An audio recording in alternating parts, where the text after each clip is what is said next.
Stand by. 5 seconds. Do it at half time.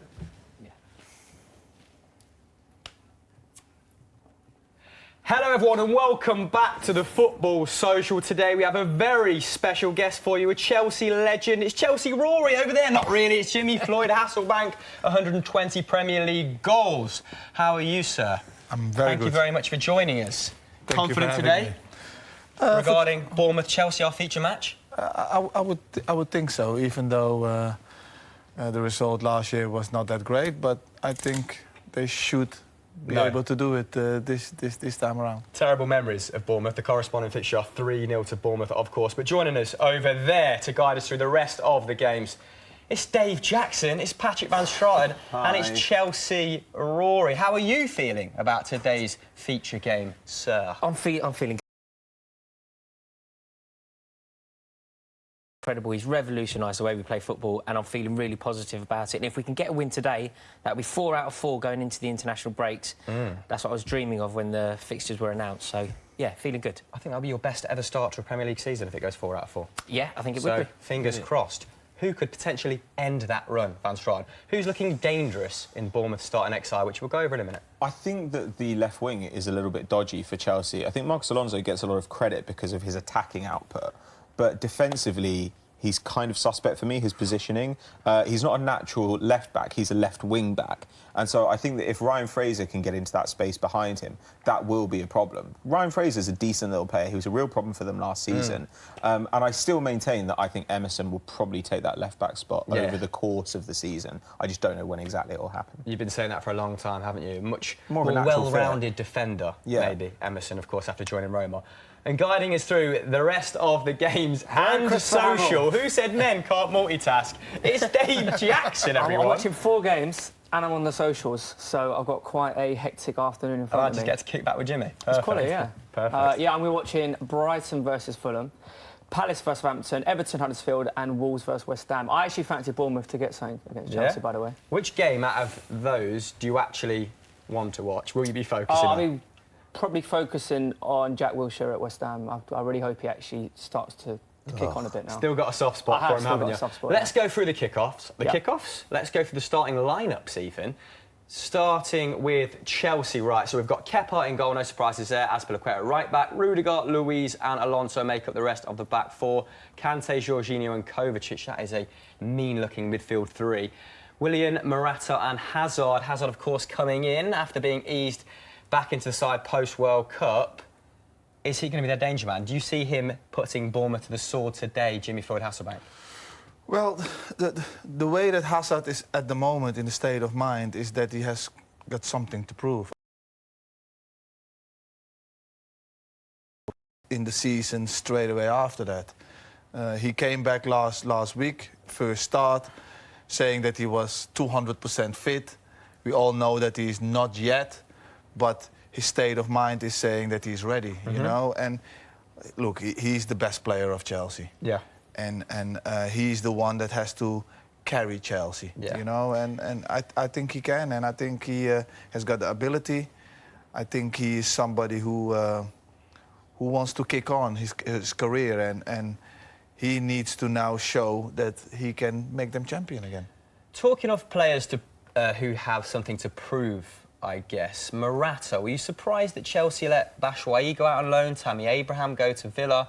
Because Morata, not exactly reliable over the, I suppose, the second half of the season, and Chelsea haven't looked to strengthen in that area. They have Giroud, of course, who's more than an able deputy. But does he need to step it up at the start of this season? Got his goal already, so is off to a decent start, I guess. But what are your thoughts on him as a 20-goal striker in the Premier League? I'm not surprised they're letting Batshuayi go.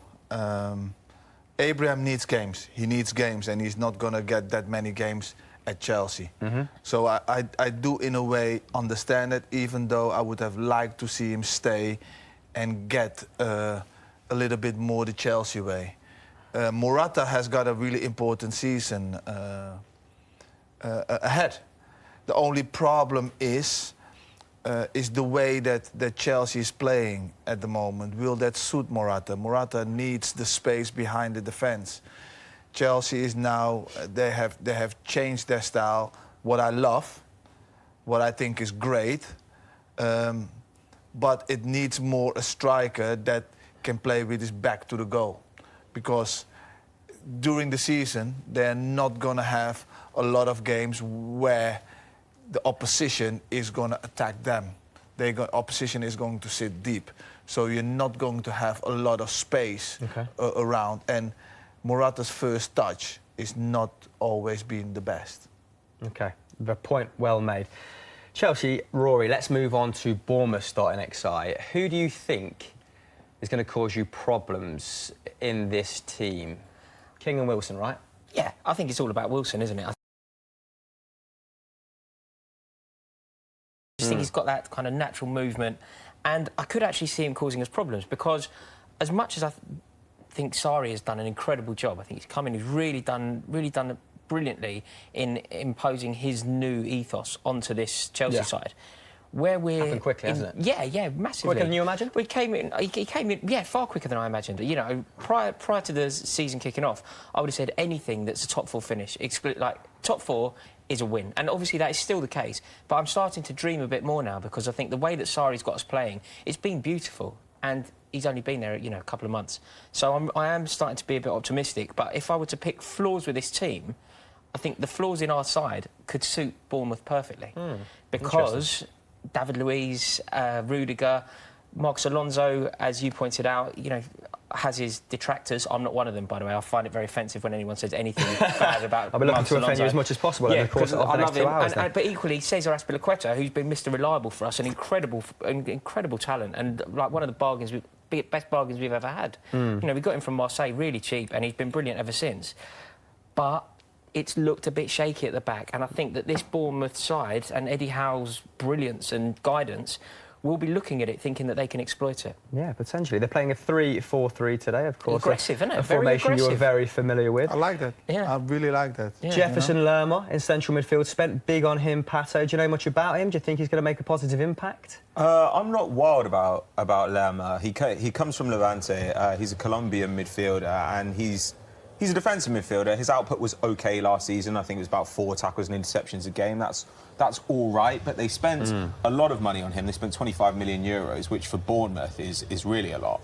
And I think that given the defensive midfield options available in the market, it was a strange one for me. You look at Fulham, they got Anguissa from Marseille for about 22. You look at Brighton, they got Bissouma from Lille for about 18. And Lerma's much more limited than those guys. He doesn't have particularly great passing range, and he's not going to dribble out of pressure. So, I don't know, for me that's not an amazing signing. It's going to put a lot of pressure on Lewis Cook to do ball progression. But Lewis Cook, to me, is actually one of the more underrated players in the Premier League. Very good dribbler, very good vertical passer.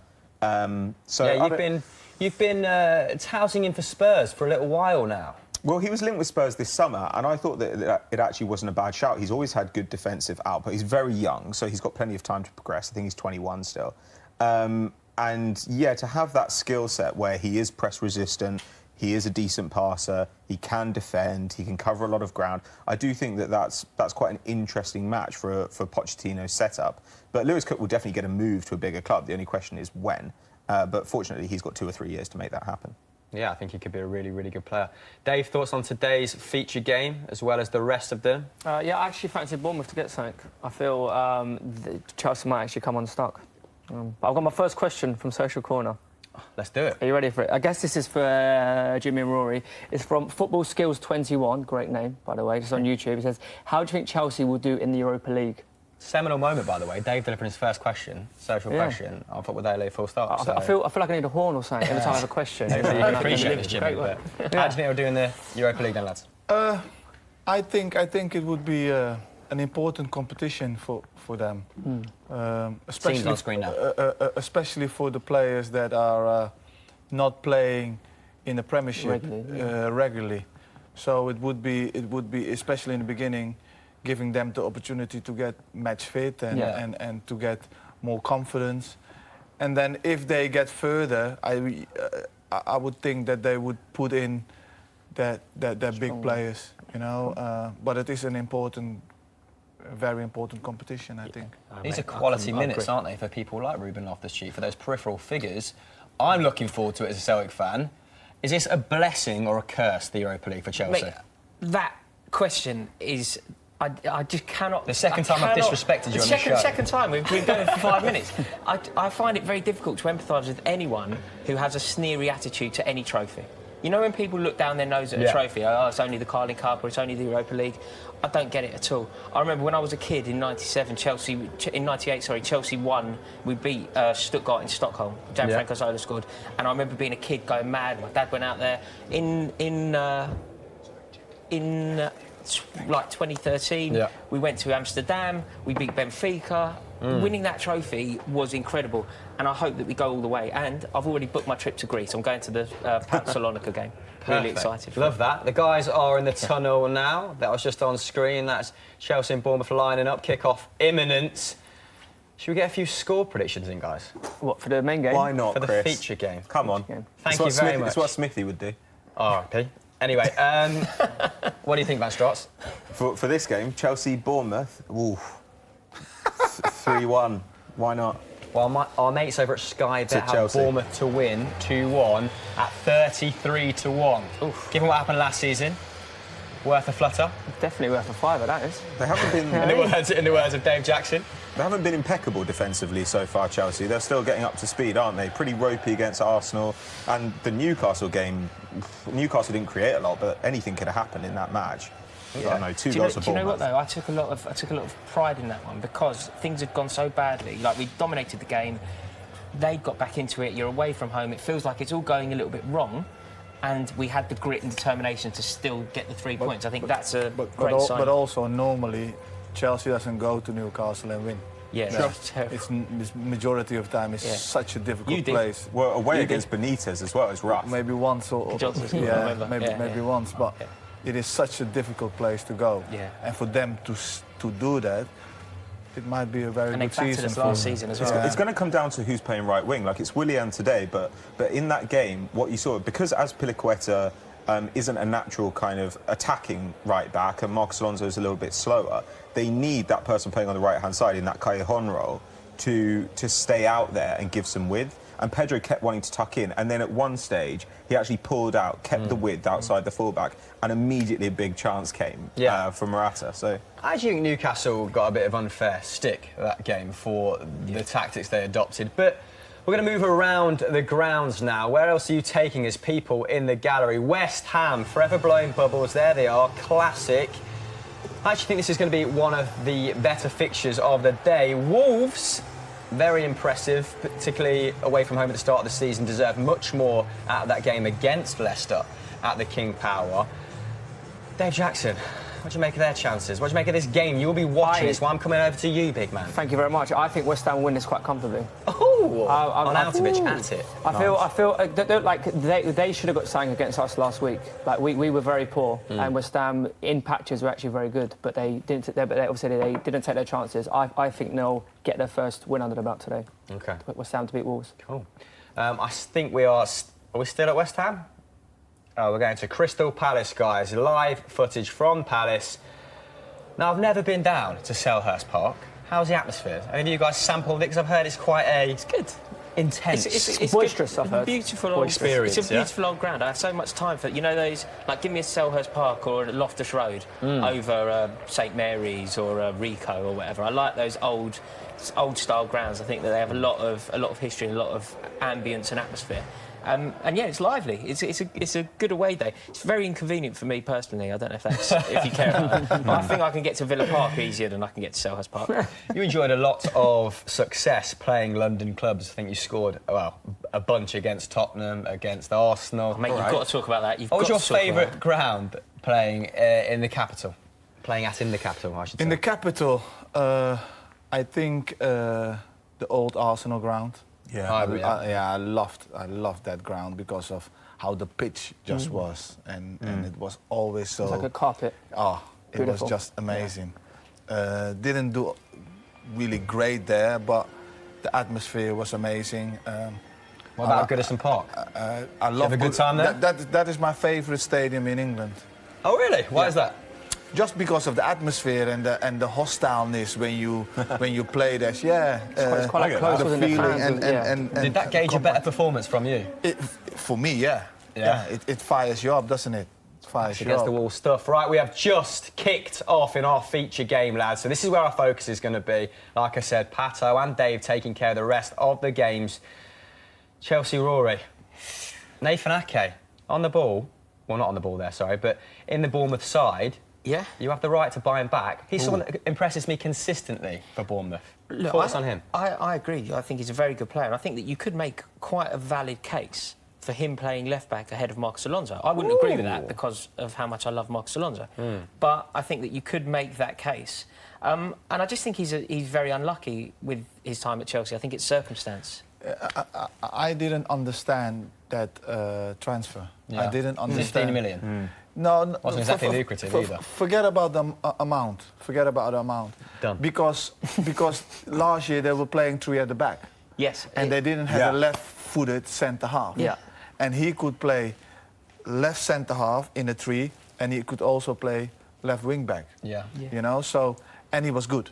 He did well. So I didn't understand that move at all. And never mind that back 3. You were telling me you're not overly convinced about this back 4, and that's what might cost Chelsea Champions League football this season. So why is that? No, look, Alonso worries me a little bit defensively, but he brings so much going forward, and that's why he's playing. He is so important to Chelsea. The creativity going forward, you know, the runs, the popping up with the goals, the popping up with the passes, but defensively in the transition. He's not really defence-minded, and also with Luis. Luis is a beautiful footballer, isn't he?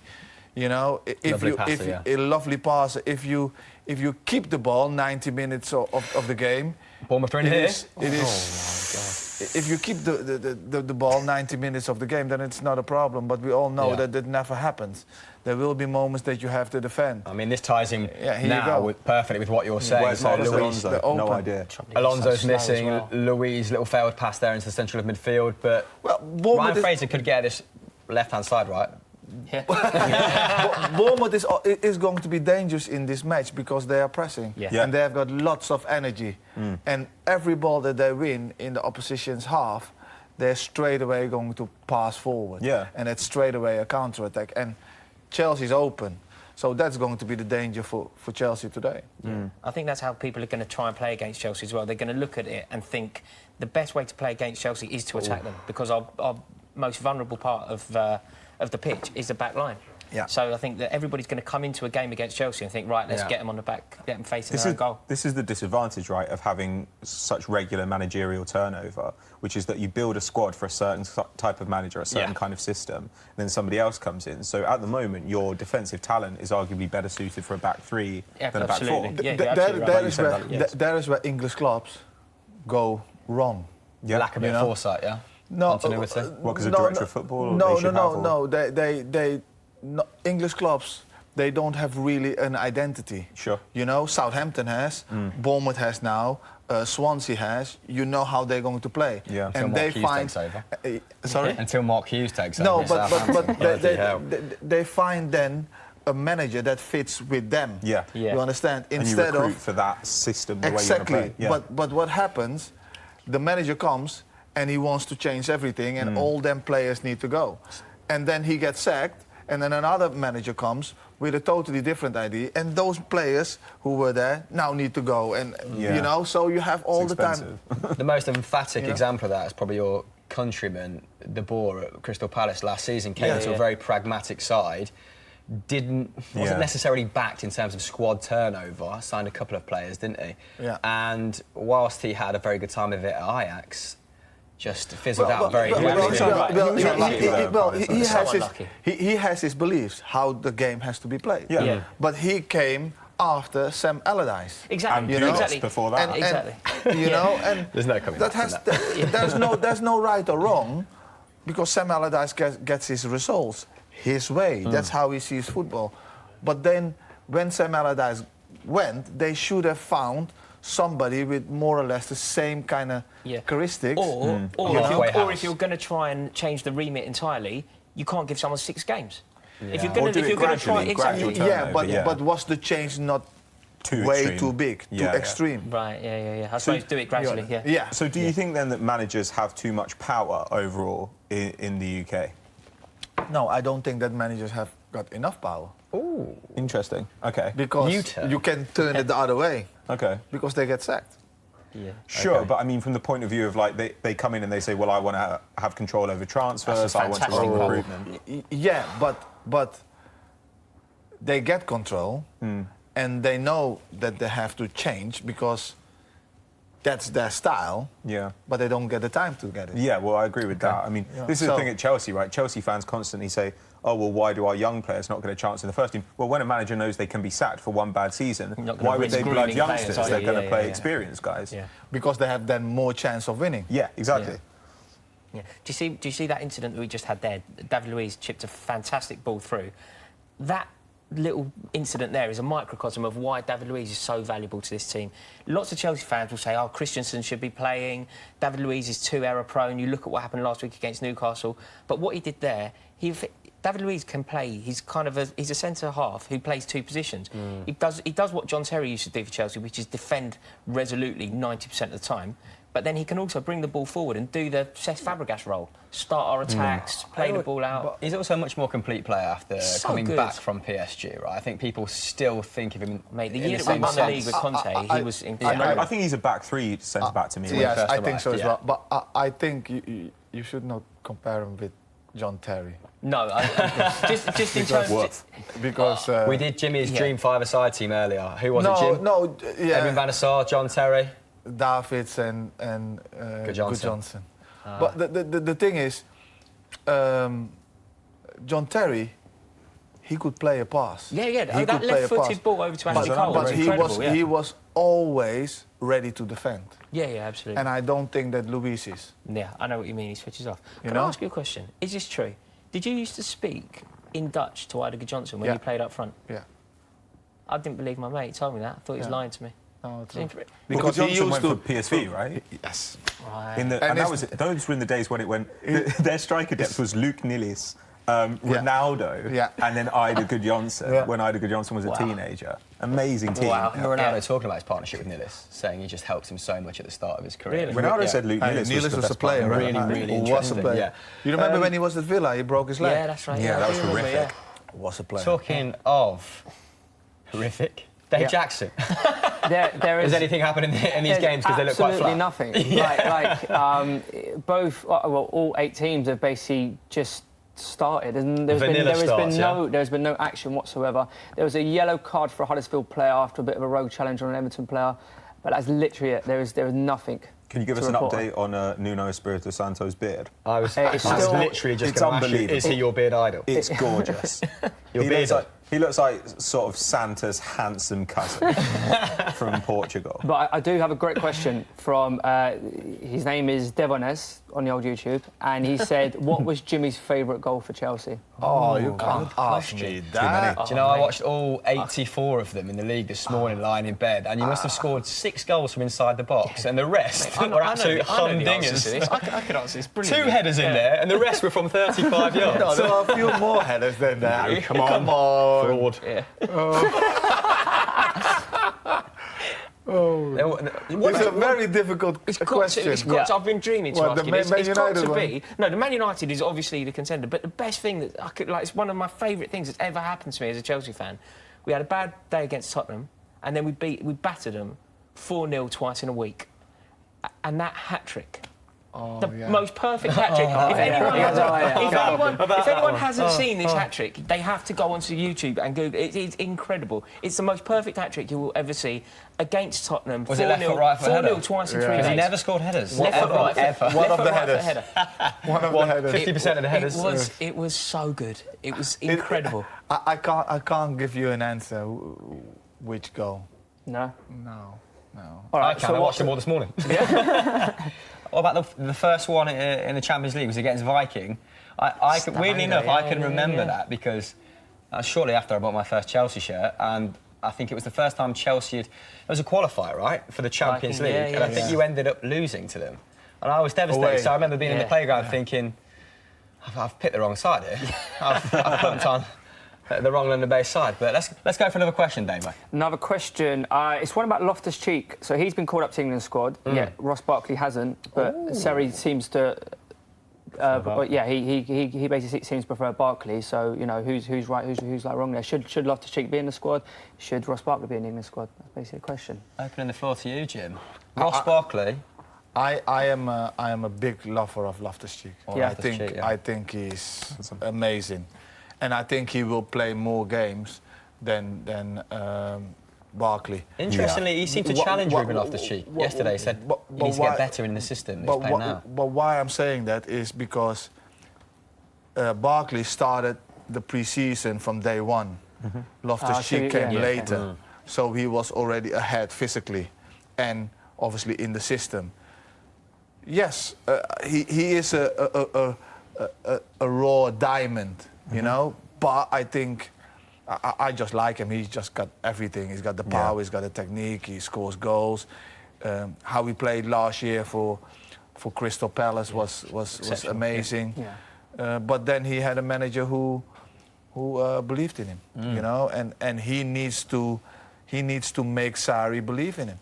I don't even think the biggest obstacle to the first team is for Loftus-Cheek is someone like Bartley. It's the arrival of Kovacic last minute, right? Because he completes that midfield three. He makes up for Jorginho's defensive deficiencies because, I mean, against Arsenal, a lot of those chances came from the area where traditionally Jorginho operates, right? Just outside the 18-yard box. And for all his glorious like, qualities, he isn't the most defensive-minded. So that's where Kovacic, you know, comes in, shores things up. Ruben Loftus-Cheek, not necessarily that player.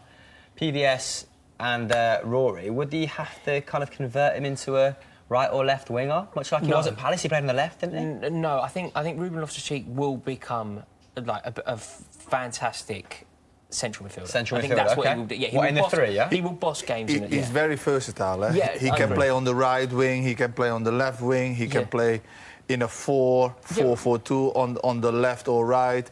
He can play in the middle. Yeah. Well, Mourinho actually thought that he could play like number 10, sort of even really thinking playing him up front. Yeah. So I mean, sort of second striker. Yeah, absolutely. Like he really is fantastically gifted and could do almost anything that you ask of him on a football pitch. But I do think that all of the qualities that he possesses, I think that central midfield will be his position. I think he will grab games by the scruff of the neck and drag Chelsea to victories that they don't deserve. He'll be that sort of midfielder. When, Rory? Soon. It's very soon. It's going to happen. But he needs to just keep on digging. He needs to keep on digging. He needs to keep on knocking on that door, keep on working hard, keep on doing the right thing, and keep on making himself notice. And when he gets the chance of playing, he needs to make the difference. It will happen, because if Chelsea's season goes as we hope it will this season, we'll play about 60 games. He's going to get the opportunities. It's just when those opportunities come, he really does need to and grab and Kovacic is going to go back to Real Madrid. Yes. Almost certainly. No, it's offside. Oh, Morata. Good spot there. They have nobody. to the back of the net. They have got nobody like him with that kind of physicality. OK. Nobody. That's a good point. Got some good news for us, guys. Do you want to announce it or shall I, Dave? Nah, you can. Son, he's won gold at the Asian Games. He doesn't have to do military service. He can return to Tottenham and continue to terrorise your teams. That's a shame. Couldn't care less, mate. Not mine. I'd love him to have to do his military service. From Van Strait, genuinely, that's Draft not an act. dodger. Yeah. He couldn't care less. the Donald Trump of South Korea. Anyway, not how I expected that to go. But I do like some. Van Strait, same question about Ruben Loftus-Cheek, about Ross Barkley, about where he'll play in that Chelsea setup. What do you think to the player? Is he that close to the team? Because Sarri keeps a pretty rigid starting 11, doesn't he? He does, but he's an injury away, or Kovacic leaving at the end of the year. He's got to make sure that he's there. And like Jimmy says, he is very versatile. He played as a 6 at youth level as well. I mean, like, he's an intelligent player, and I think that overall is what will help him out. He'll be able to play a bunch of different roles. And when he does push forward, the rare thing about Loftus-Cheek is that he's got very good feet, but he's also just a physical mismatch for a lot of the defenders he's going to come up against. He's absolutely huge, and he's surprisingly fast, hasn't he? Well, he just can't get round him. Well, last season he was one of the leading dribblers in the Premier League, completing more than 3 a game. And when you think that he was playing off the You see left, it or as is Lewis. a I know, 10. I know. You know? Here we go, big Dave's put them in. Oh, he's got a... Oh, Go on, man, Ryan. you need to tackle. Ryan. I thought Ryan was running a lot faster then. Kante, It's just so his little good. legs, wasn't it? They were going like the clappers. I think he it's has unfortunate little that legs he was as up well. against Kante there. Yeah. Anyone else he makes That's it. extremely true. But yeah, that's exactly the point you were making about David Luiz, isn't it? And it's been pretty prominent, Bournemouth have anyway, their attacking force down this right-hand side. Look at that space that he's running into. Where is Alonso? Has Alonso come across there to make up for Luiz? Or is he still at the pitch? You've done it again, you horror. That was nothing to do with Alonso. Marcus Alonso. That was all David Luiz. Well, I'm just poking the bear. was Right it? to both of you. Was he tracking back? He couldn't, he's very slow. Well, yeah, but I mean, like that... That's an effort there. Who was that? This is going to be 3-0. boy Dan Gosling. 3-0. Oh, my boy. Yeah. I used to sign him from Plymouth Argyle and full Pick him manager out of all the the crowd. time. Bargain. Never seen him before Your in my boy Dan life. Gosling. Made up. Ryan Gosling. He's a great player. I always try and work out whether Ryan Fraser or Xherdan Shaqiri looks more like a weightlifter. Because they're both like stocky little men. Dave, let's put a poll out on that. Yeah, put a that's poll out on prime that. social content. And also, mate. who's Who got looks better more hair, like a Chris stocky... Hamill or Smithy? Come Oh, on. that's a great The question. human Do we rhino. even need to put I that think poll out? Hamill's won that one. The human rhino or the junior human rhino? Come on. Smithy needs to stop using. He needs to stop using Brill cream. Where is it? Yeah, but can you headbutt a hole in a wall? Because That is- Smithy definitely can. Who is Smithy? Who is Smithy? He Great helps us question, present Jimmy. this show. Hello, Chelsea are in Great here. question. Thank it's a goodness great Chelsea tackle. peeled away there. Just moves on from that. It's not a corner. Smooth little segue The out. referee was running in a totally different direction there, which I He was so consider- late, wasn't he, the referee? The referee's making a great run running into in the the into right the half direction. space. Yeah. He's out there to stop the counter attack. Referee's operating the half space. He's a Pep Guardiola purist, enthusiast. So was that Kovacic's person? Kovacic, yeah. It's very impressionistic See, what we're Kovacic, seeing right now. he has that. Yeah. By the way, there's still nothing that's Box to happened box in my quality. games. No That goals, maybe, no? Nothing has happened. What's going on in Fulham Brighton, Dave? Because I've watched about 5 seconds of it, and it looks It's all mental. all of the play is in like midfield. Nobody's getting into anyone's like the final thirds. It's just it's not Attritional, is it, Dave? Yeah. There are 20 blokes running into each other in the centre circle. It's like Zorb football. Yeah, it's a little bit like playground football at the moment. But I do have a question. Shoot. It's from Henry Spencer. He said, "Does Eddie Howe deserve a managerial position at a bigger club?" For me, no. To be honest, Yeah, Let's go over to Why not? the football manager. because Oh, God. okay, so Arsenal lost Arsene Wenger. Would I have wanted him to come into my club? No, I don't think he's of that quality. Interesting. He can't coach a defence. Do you know what? I read this But his morning. recruitment's an issue. He actually went to study Sarri at Empoli, and they have since started a bit of a relationship with one another. They're pen pals. A friendship, not a relationship.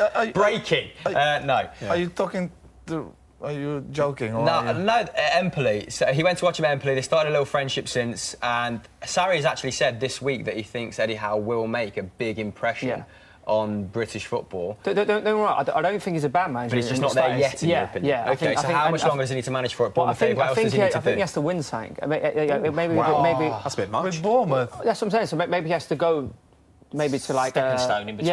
Yeah, to go to another Like a club. Southampton or something. or Everton or something, yeah. Maybe not even in like the Premier League. Maybe like even go up to like Scotland Empoli. potentially or something like that, and actually win a trophy, win potentially like a league somewhere, and then he can come back to a top 6 club in the Premier League potentially.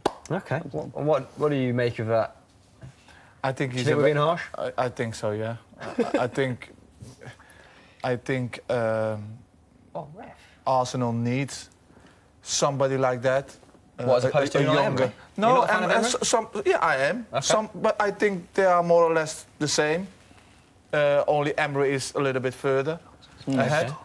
A little bit further. I mean, the guy's won, come on, 3 European trophies, a domestic title, admittedly with PSG, which is but like one with Celtic, pretty meaningless at this point. He's coaching on a higher level for a longer time. That's Okay. why. But and he's been coaching Seville, who is a bigger club as Bournemouth. But if you see at the way how Bournemouth is playing, with the young players, and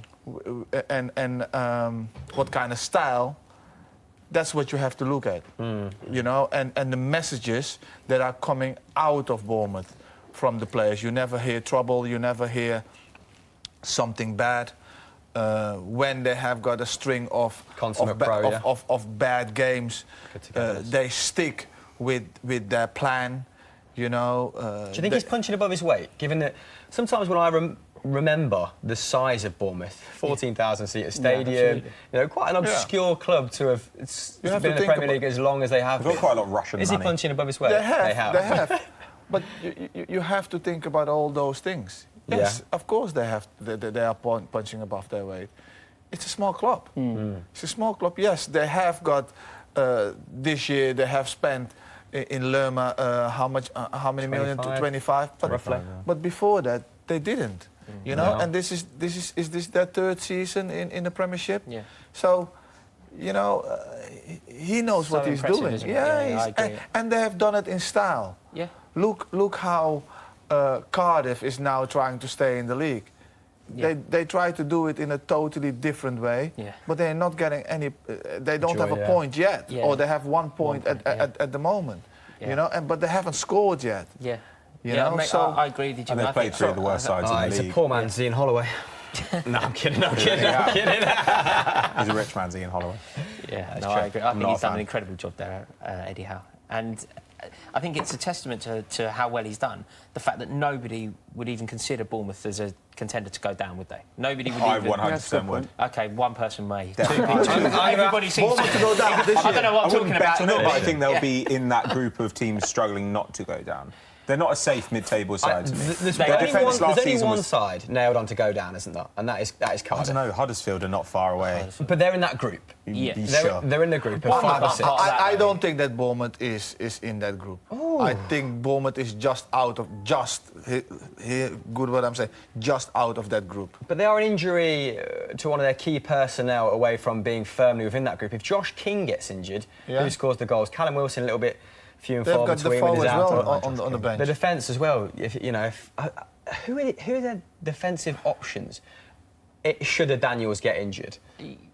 Yeah, a club like that is always going to struggle if that happens. If an injury. They're strong hypotheticals, but however, realistic. For me, I honestly can't. I honestly don't think that they'll go down. I feel like they've actually come very close now to establishing themselves as a Premier League club. I think there's going to be.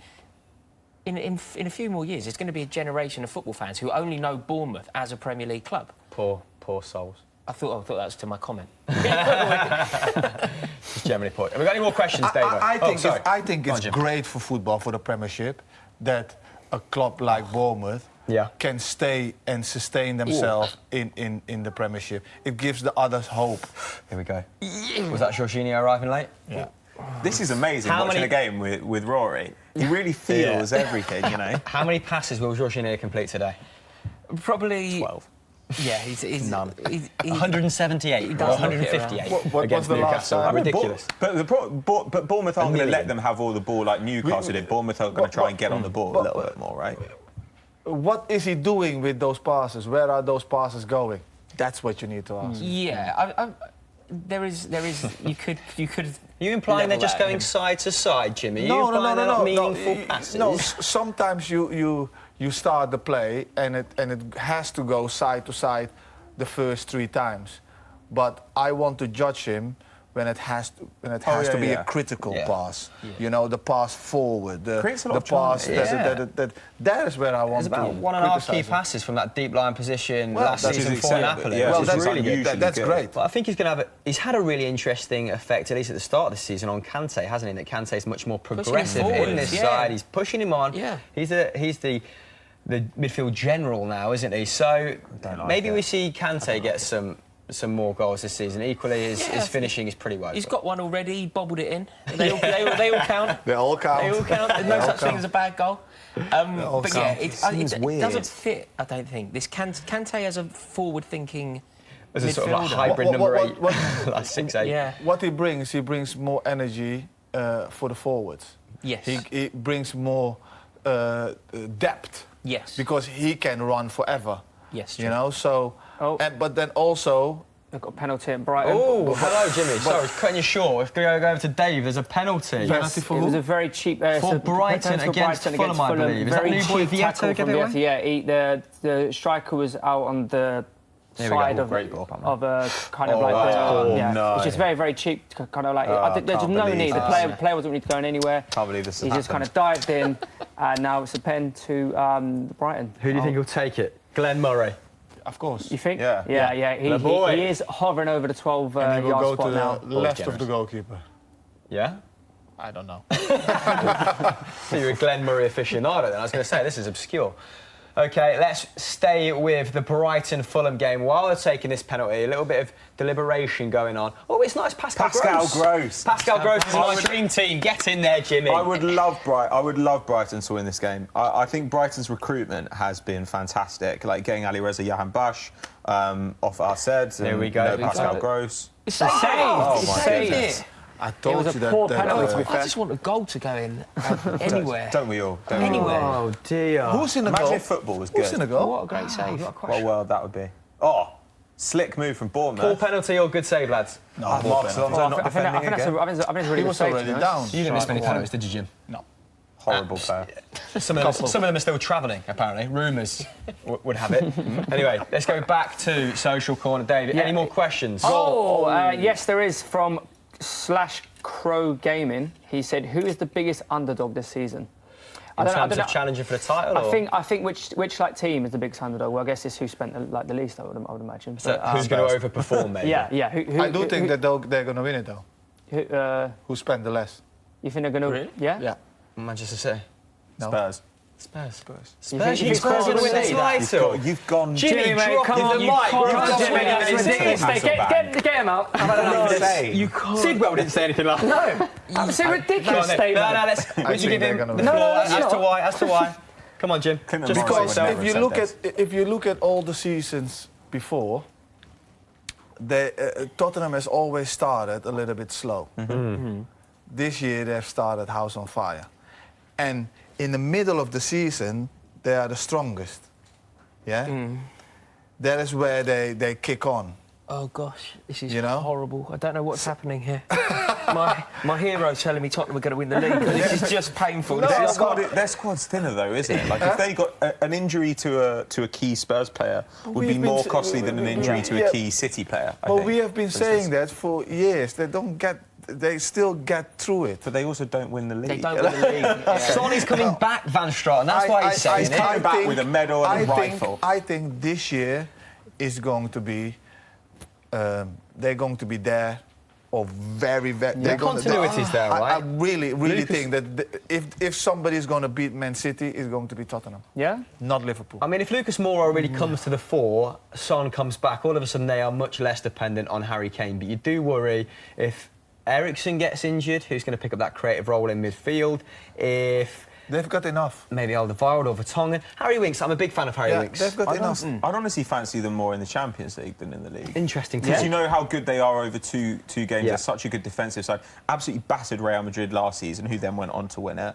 Like, I'm not saying they would win it, but there's something about the way they're set up. They're like Atletico Madrid. You know, like the way they're set up, I think they do tend to perform better. And we need to talk about Atletico with you later. I'm telling you, this is going to be Tottenham's year. All right. Jimmy, stop it, please. Jimmy, I mean, I'm look, going to be look, honest. This can't go on. I don't know what's After going every on. Spurs victory, I'm painful. clipping that out and sending it to you. It's painful. It's painful to say. Being wrong. Yeah. I might be wrong. Let him have it. It's a possibility. No, fair enough. I understand it's where a you're coming possibility. Look, I do like to see them play because they play magnificent football.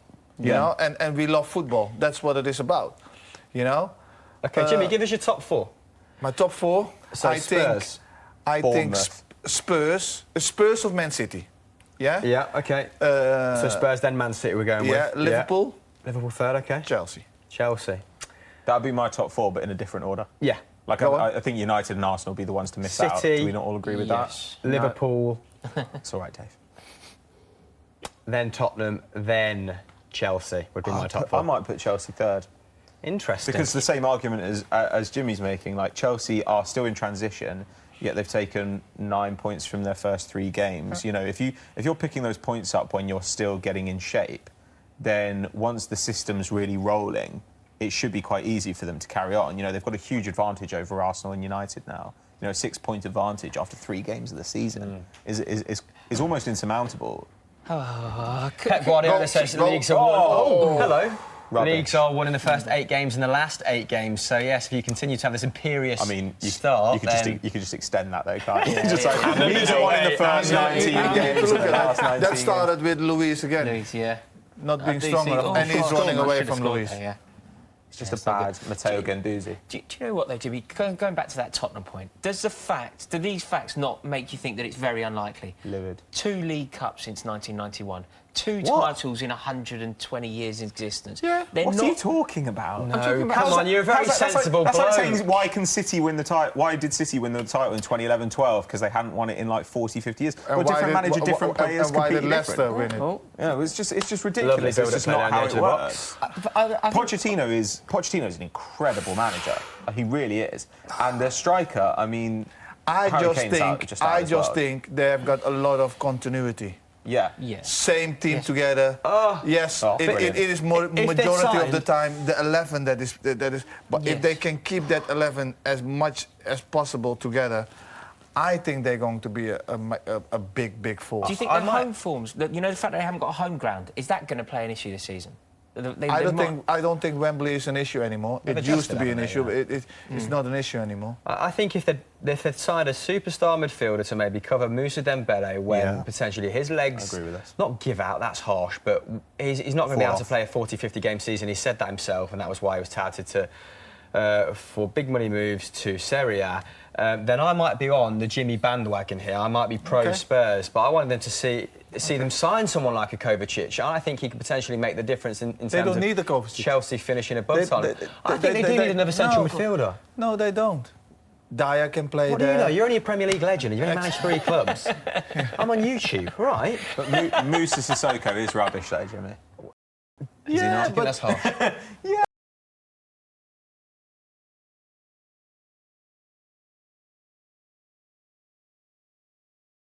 no, it's not because come on, you can Jimmy. use him. You can use him. Yeah, I mean, He does have his uses. Come He's on, technically Sean. a professional footballer. That is true.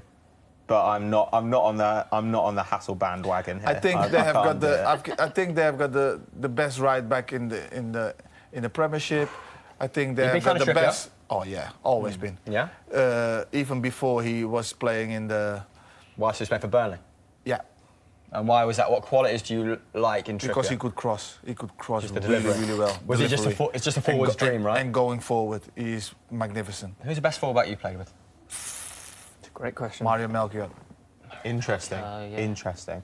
That is interesting. A lot of candidates in that Chelsea side as well. Graham Lasseau, Yeah, so Dan Petrescu. Dan Petrescu. I didn't play with Why Dan. Mario Melchior? No, it's before my.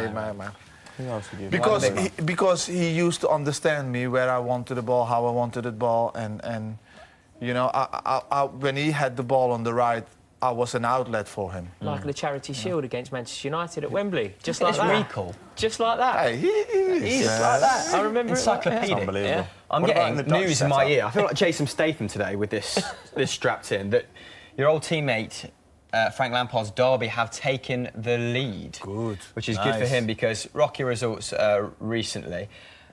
Do you think he's going to fare well at Derby? Obviously, you've managed at Championship level, QPR. It can be rather unforgiving, but does he have the necessary qualities to survive in that environment, to thrive in that environment?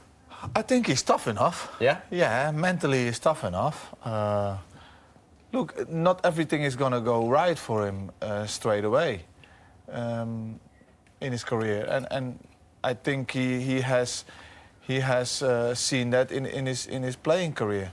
So in that aspect, there's nothing different, you know. So he had a few tough weeks, but that's good. That is good that he's finding that out now and you know, get on going, keep on going, and that's what he's doing. That's been Derby full stop, hasn't it? Their tenure in the Championship. Oh, goal, it's a goal. And cold. Hello. It's a goal Over for to Dave Jackson. Huddersfield. Yes, corner swinged. The corner swung in, and the number 8 for Huddersfield. The number 8 for Huddersfield was Billing, popped up I in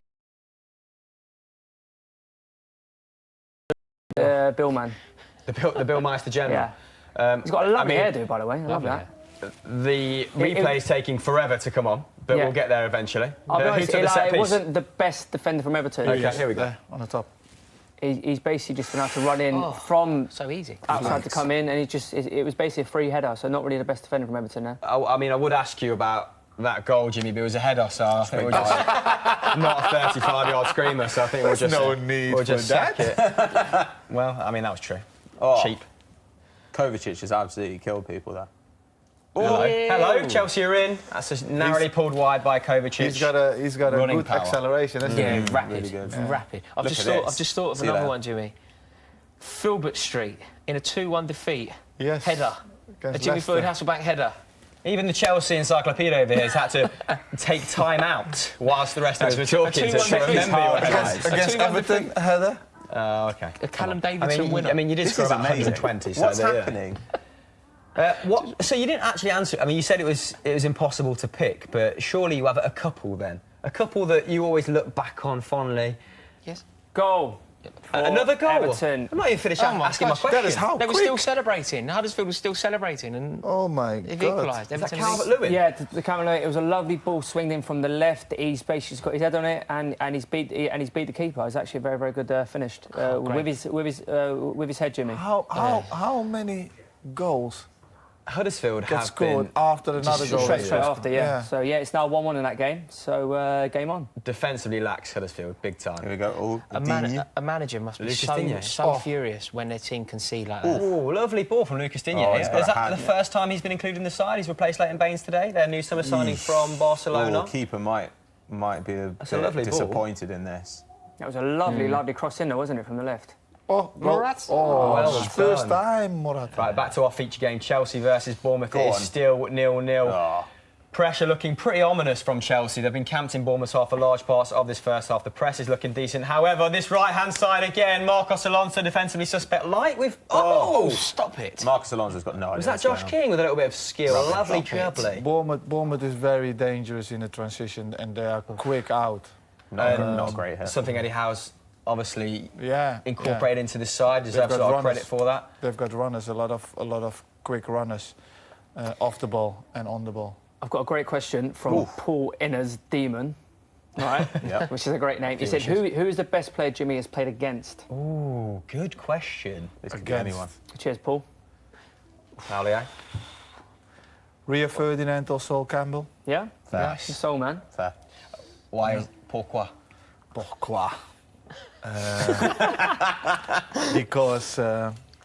Because they had everything. You know, normally as a striker, you look at your opposition and you look at what their weaknesses are. You know, are they slow? Are they not strong? Are they? How do they turn? Where are they positionally? You know, and them two, they were always in the right spot. And when they are not in the right spot, their recovery runs are so quick. Yeah. You know, Athletes. so it was very difficult playing against them. Okay. And is that why you just chose to shoot from 35 yards so you didn't have to encounter? I mean, Rio Ferdinand was still 15 yards away when you took most of your shots, wasn't it? I had to, because 1v1 he would majority of the time beat me. Fair enough. Sticking to your strengths. Willian hobbling down the sideline. Not Chelsea a problem. Rory. Not a problem. Not a problem. Why it's is the that? one position that I think... Well stocked in. Yeah, because you bring Pedro in. And I'm really excited to see Pedro playing in this Sarri side. I think actually. Sarri loves him. Well, because also, Pedro's spent his whole life playing this sort of expansive football. He understands it, doesn't he? Yeah, so it kind of makes sense to get him as involved as And possible. he's a very selfless runner, very elusive across that, Great eye for a goal across as well. the front three. I think he could play the Callaghan role, I think, Yeah. pretty well in this side. He's a really good player. Do you know what he's brilliant for as well? You know, a big goal. You know, not sort of the fourth in a 4-0 win. He'll get the first, or he'll nick a 1-0. He's really good for a big goal. And Unbelievably yeah, he's a good player. consistent over that sort of that middle 18-month tenure for Conte, wasn't he? Yes, absolutely, yeah. Massive goals. And I think that season that we won the league, we beat Manchester United 4-0 at home. He got the first. We went away to Everton when it was really, really important that we won. He pinged one. It was 0-0 at half-time. He got the ball sort of beginning of the second half, just pinged it in from about 35 yards. Good variation of goals, right? Yeah. Jimmy, he's do you think a really this good is player. this is a tactic Chelsea have adopted as quite a high line to sort of snuff out that counter-attack? Or is this pretty standard warfare? Oh, I think it's because Bournemouth are that deep. yeah. That's why the centre halves are that high. You know, it brings more danger because there is more space behind. Are you playing? Do you think we're playing into Bournemouth's hands there, though? Just then, there wasn't any player, there wasn't a Chelsea player apart from the keeper in our own half. Is that not just opening the door to one over the top for somebody to chase? Well, it's working for Josh King down his right-hand side, isn't it? Yeah. So potentially. Although I've got to say, I'm pretty impressed with how stoic Bournemouth have been so far. Begovic largely untroubled. A couple of pot shots from range. Van Straten. What do you foresee any changes second half, or is it going to be business as usual for Chelsea? I think somebody's probably going to need to tuck in on this left-hand side to help Marcos Alonso out because he is doing a lot of jogging after guys. That's running. He's just slow. He's leave running. Marco Alonso alone. Sprinting after people. Leave Marco Alonso alone. He's going to be the difference. Look, I would never, you know, try and create a beef with a man as dangerous as Marcos Alonso. Oh, but, mate, you went there. But yeah, unreal. Generally speaking, no, I mean, you know, in the box. But I don't know. I think Chelsea will probably just continue playing their normal game and hope they can pick them apart. Like, generally speaking, they've got a stronger bench. They can probably try different things. And I think that Willian, Pedro, I don't know, the depth there. Bournemouth don't really have much on the bench. Yeah. Like, it's pretty grim. No, fair play. Got a question, mate. Shoot. From Soccer M's Facebook, it's from Sean Piercy. He said, "Is Jimmy looking forward to getting back into management?" Yes, ASAP. Yeah. You told me you were going to an event Rafa Benitez is putting on. Yes, a little seminar on Wednesday that we have been invited to. Someone you have a lot of respect for, Rafa Benitez. Yeah, I do. Unbelievable pedigree. Unbelievable. You know, it's always good to see those kind of people working and trying to pick up things and learn. Okay, and what sort of level would you like to come back in at? Obviously, you had great success with Burton Albion. Yeah. Not so much with QPR, but that's, I think, more of a club thing it's than a a club Jimmy thing, thing. yeah. All right? No, You're a mess at Loftus Road. Sort it out. I think I had a lot of success due all the circumstances at QPR. You know, if you see where the club is now, you know, so I didn't do too bad.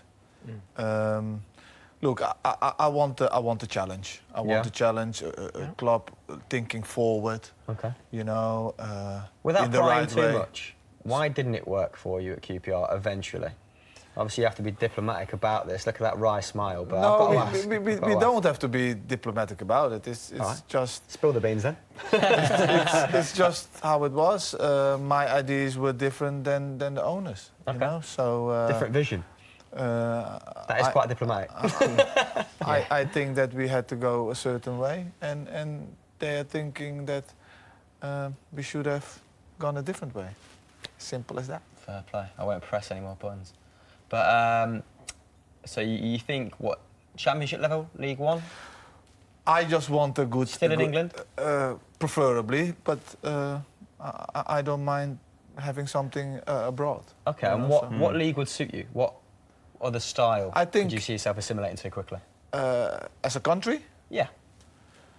I like the Dutch way. I don't mind going to France or to Belgium. I used to be in Belgium. Royal Antwerp. Yeah, so no, I just it's what is more important is the club. Okay. What is more important is the style and the job. You know, what is the job, and there is where I have to connect and fully be behind it. Yeah, Fair play. Brilliant question, Dave-O. Hit him up on LinkedIn after this. If you've got a managerial job good enough for an icon like Jimmy Floyd Hasselbaink. Atletico Madrid after Simeone. Jimmy, Bang. can I be your assistant? Sorted. There's a goal for Fulham. Yeah. Schürrle. Oh, hello. Oh, what a man. New boy summer signing Schürrle has scored over to Dave Jackson, who's going to describe the goal when the replay eventually comes on. I'm stalling for him right now. Thank you very much, Still, Mr. Dave, here we go. Christopher Over to Hamill. you, Yes, mate. the ball knocked about him in field. Number 29 has put it. He's just kind of sliced it through. Oh, beautiful. Lovely little finish, to be fair, from Schürrle. You can't really ask much more than that. The goalkeeper pass. probably couldn't have done much more with that, and it was a very, very good finish. I think there'll be a lot of Borussia Dortmund fans who are wondering where this sort of form has come from Schürrle, as he was fairly poor in the black and yellow, although very injured, so maybe we're being harsh yet again, Jimmy. Now, we've got a few more offers from our friends over at Sky Bet. Callum Wilson, first goal scorer, 12-1. Not too bad. I think I'd take him or your boy Josh King. You know, famously a keep saying your boys, Patrick Van Straten, Dan Gosling and Josh King are his best men. They were his best men at his wedding. Ryan Gosling. True story, and Ryan Gosling was there. And they actually winked to me as he went down the aisle. So, true story. Did do that. Yeah, true story. Fantastic. Davo, Yes, before we talk about Pato's wedding anymore. I actually It have a was a question lovely for day. Chelsea Rory. He said, how do you feel about Mourinho? We had this on 12 man, didn't we, Hate Rory? him. Come on, Yeah. get it all out again. Scumbag. I mean, I think it's important to just like get it out. Why are you there. taking a touch, Chelsea are man? about to score a goal. I'm Back convinced post. Chelsea are about to. Eden? It's Alonso. Oh, he's in a post. Marcos! With his right foot. Oh, go, get into the space. Such a Marcus won't know shame. what's going God, on. What a shame. Oh, Marcus His doesn't know right what's foot as happening. well. I keep thinking the pitch is really short and that's the line there. What is the groundsman doing at Bournemouth? Oh, what a shame. OK, Lots of so empty seats. so at Chelsea. decent build-up there. Alonso arriving late on the Alonso edge of the arriving. box, and that's what he loves doing. Great right foot shot, and like he's so dangerous going forward. I think we've scored 8 goals this season. He's been directly involved in 5 of them. Like, he's so good. He's also pinged in a winner against Arsenal already this season. He's such a good player. Lucky. At least at that side of his game. I really do love him.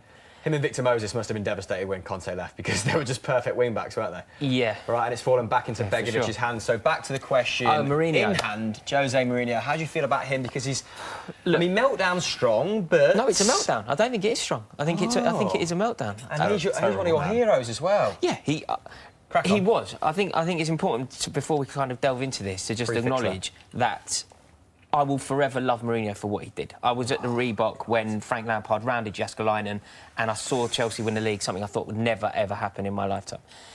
So, with all that, I will Finish second when Jimmy was there. Have a bit of respect, bloody hell. I'll forever be thankful for that. Yeah. But since then, I think that he is in a terrible state and I can't see any way out of it. The echoes of what's happening now at Manchester United compared to what happened at Chelsea in 2015 are strikingly similar, like terrifyingly similar. And arguably funnier. And Like, a little definitely bit and funnier. definitely funnier for me. Yeah. Yeah, far funnier. But do you know what? I can remember in about 07 when it first went wrong for Mourinho in his first spell at Chelsea. He was having a gripe with the board, and he wouldn't. We went away to Wickham in the League Cup, and we ended up drawing 1-1. Yeah. And we ended up playing that day. We had Michael Essien and Paulo Ferreira as our 2 centre-halves.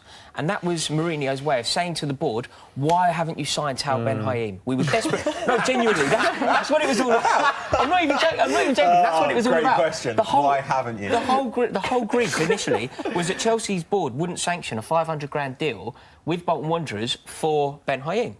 So as a result, Mourinho kind of got angry and played 2 players out of position. We drew 1-1 at Adams Park. Terrible result.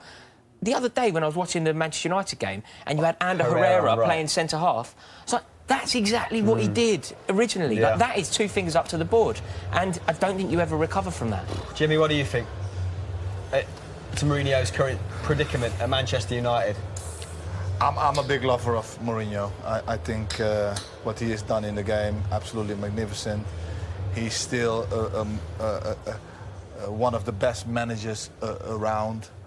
Obviously, Still? Yeah. He was one of the best managers. Is he still one of the I best think managers? so. Yeah, I think so. Yeah.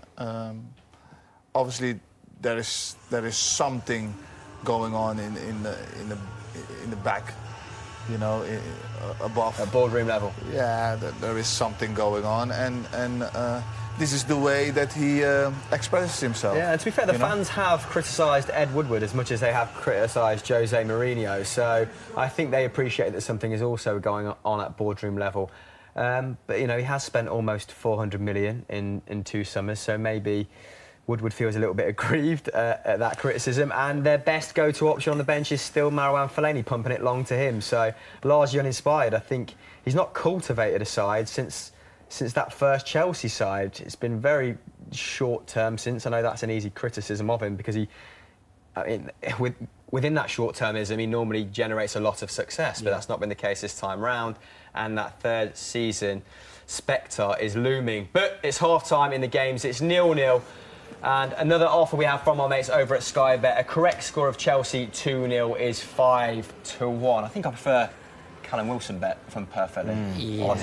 Dave, half-time in the games as well. Have you got anything to say, shed a bit of light on them? Yeah, Fulham 1-0 up against Brighton. They're probably lucky to be 1-0 up considering Brighton missed the penalty. Chelsea, obviously, you guys have been talking about that. Palace 0, Southampton 0. Not been the best of games, to be honest. West Ham Wolves has been atrocious as well. And That was your best game of the day, Dave. Well, it was like kind of like supposed to be. And then Everton, Huddersfield 1-1. That I think Everton will go on and win pretty comfortably in the second half. I think they'll come out a bit more fired up and they'll get the goals. If this Fulham side can carry on picking up points from sides like this, they could finish. I actually think Brighton. I actually think Brighton will definitely get something out of that game. Really? Yeah. They haven't been against the run of play? No. I feel Brighton have got enough in them to at least nick a goal and probably quite. I think they'll at least get a draw out of that game. And of course, penalty goes the other way, and I'm not saying that. So there we have it. And Strawn, what has impressed you so far in this Chelsea-Bournemouth game, if anything?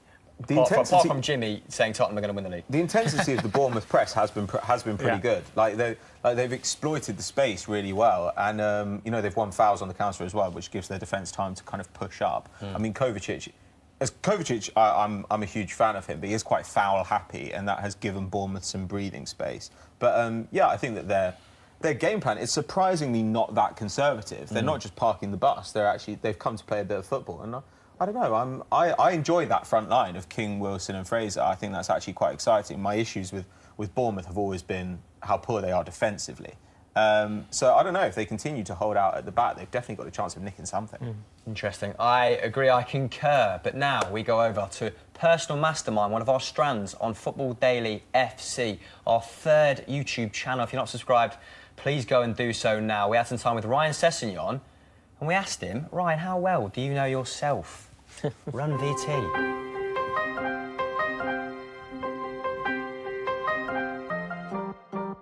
Man said, come with a dipper. Man said, he's got that spinner. Nowadays, can't tell who's the favour. Everyone claims they're a driller. Everyone claims they're a driller. Everyone claims they're a driller. Man can't tell who's the favour. Everyone claims they're a driller. Hello, FDFC, and welcome back to Personal Mastermind. Today, I'm here with Ryan Sessegnon. Is popping off in the background, but so is this player. Ryan, first question before we dive into PM. How has the last 12 months changed your life? The first guy from the Championship to be nominated for PFA Young Player of the Year. Your stock is on the rise, sir. It's been a good 12 months recently, especially getting promoted to the Premier League. Like you said, getting voted for the first player not in the Premier League to be voted for the young player. Yeah, what's that? So I'm grateful. Take it all in stride? Yeah, I take it all in my stride and try to improve as always. Yeah, man. All right, cool. Well, I've got a few fan questions here for you, and then we're going to jump to Personal Mastermind, which is basically how well do you know yourself? Top of the leaderboard, I think, at the moment is Jimmy Bullard. Could quite easily have that wrong. Okay, we put out a tweet earlier, and our fans, this is the best material they had for you. Are you ready? Are you ready for Team FD? Right. Ross Ferns has gone straight in at the deep end with, Ryan, what is your all-time five-a-side team that you've played with? I ain't played with many players. What about from the current Fulham setup then? Who would you go for? The current Fulham setup, I'll say, as a defender, I'll say Tim Ream. Yeah? Put him in defence because he's cool and composed, relaxed. I put myself on the left, Obviously. midfield, and then the right, I would put Tom Kearney there. Yeah, Tekers never gives the ball away. And I put up top just to be big Mitra. Alexander Mitra, hold the ball, great finisher. So signed on a permanent recently. How does that feel? Yeah, it's good. Good news for the club. For himself, obviously, he enjoyed his time last season here, so it's good business from Fulham. The next questions aren't so taxing. Right, this one comes from Oliver Skovko Larson, and he's asked, do you go for pineapple on a pizza? No. Absolutely not. Moving on. Zeko. Matt Profit has asked, shall I put you in my dream team? Now, we run our own fantasy league. It's called the 12th Man. Should Matt put you in his team this season? Yes. Sure. Are you confident about the season to come? Obviously, you've improved exponentially. Your figures last season were incredible. How big a step up is the Premier League, and how ready are you for it? I think it will be a very big step up for me. Obviously, I've never played in the Premier League, but it's one that I'm excited for, and hopefully I do well. So to that question, I'd say, yeah, gamble on me. Gamble on him. And now, how well do you know yourself? You should gamble on him, but should Ryan gamble on himself? Let's find out in Personal Mastermind. Adam Templeman, 2 minutes on the clock, please, sir, starting now. In what year, Ryan, did you first join Fulham? 2008. Correct. In 2014, you won the Under-16s International Cup with Fulham by winning 2-1 against which club? You better than that, Ryan. Come on. Liverpool. Nope, Chelsea, incorrect, mate. Which club did you make your first professional appearance against? Leighton Orient. That is correct, in the EFL Cup. Against which club did you score your first professional goal? Cardiff. That is also correct. This goal meant you were the youngest championship goal scorer ever, but who held the record before? That is a hard one. Spanner in the works, you can pass. Yeah, pass. That's obscene. Who did you score your first FA Cup debut goal against? Cardiff. Again, bang, one in the bag. In 2017, you won the Under-19 Euros with England against Portugal, but which player scored the winning goal? Lucas Lemaitre. That is with 3 goals, but which other England player matched your tally? Ben Burton. Correct, shared the spoils. Your brother Steven Sessegnon, I suppose you're familiar with him, is also at Fulham, but in what game during your professional career did you first play together? Wickham. Incorrect, Brazil under-17s versus England under-16s apparently, for 3 minutes in December 2015. You should know that. Your brother is disappointed in you, I can tell. England won that game 2-0. Do you remember which current Manchester City player bagged both goals? Phil Foden. Correct. Knows more about Phil Foden than his brother, that's disappointing. Who did you score your first professional hat-trick against? Sheffield United. Also correct, you're killing it here. Which one of your fellow Fulham teammates said, I'm 99% sure he will be one of the top left-backs in the world? Stefan Johansson. Shout out to Stefan Exoic. Correct. In February 2018, CIES listed you alongside Mbappe and Donnarumma in their 50 most promising under-20 players in the whole of Europe. Where did you place? 39. It was 10th, mate. Back yourself. Wow. Stop the clock. We've got time for one more question after this, but how does it feel, given the year you've had, to be compared to players of that calibre? Does it still seem a little bit mad? It does, yeah. It's a bit crazy. It's surreal. Yeah, it does. It does feel crazy. We've got time for one last question. Let's finish off on a high. Which Fulham teammate have you created the most goals with so far in your prodigious young career? There's 2 players. You'll get a point for either. Tom Kenny. Tom Kearney is one, but for a bonus point, can you name the other?